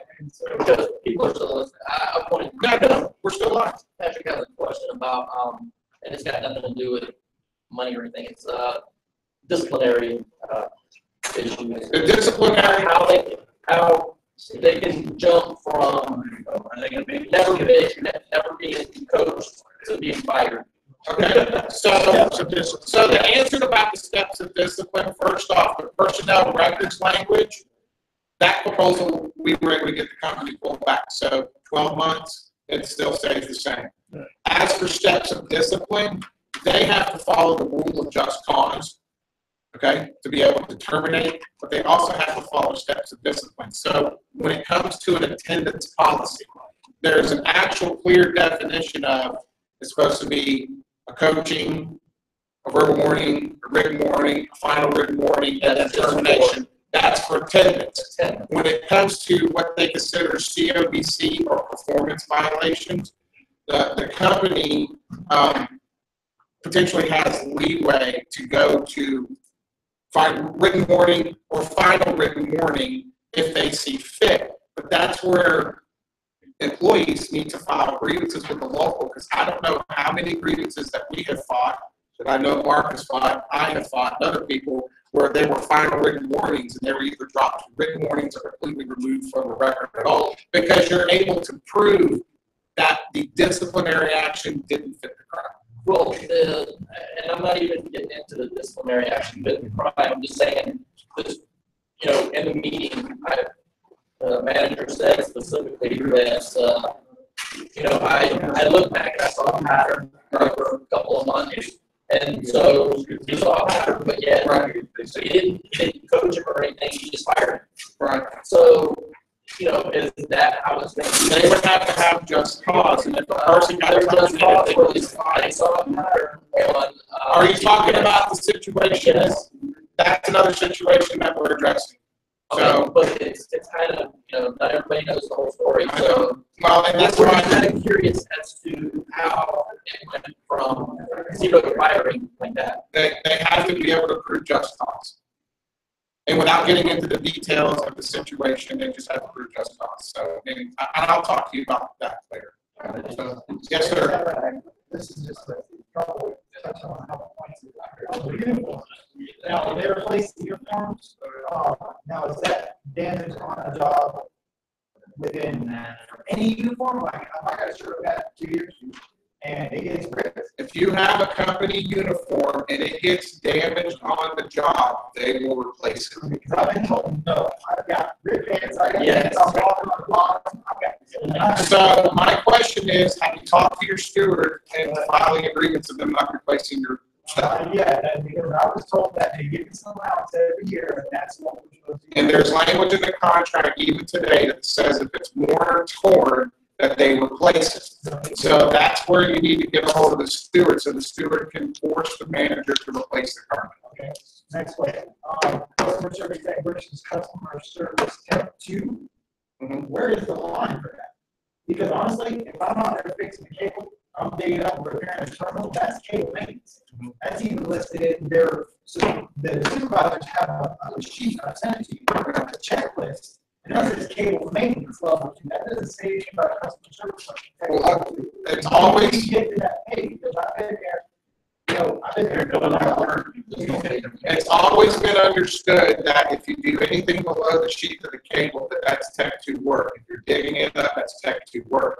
If you're replacing an entire terminal and regrounding it, that's Tech 2 work, okay? I can't tell you right now off the top of my head what the job responsibilities that they gave us. Because like I said, they did give us some job responsibilities. I just have to look at them and I can tell you what they are. We usually be saying different. Yeah, so he, call me that. All right.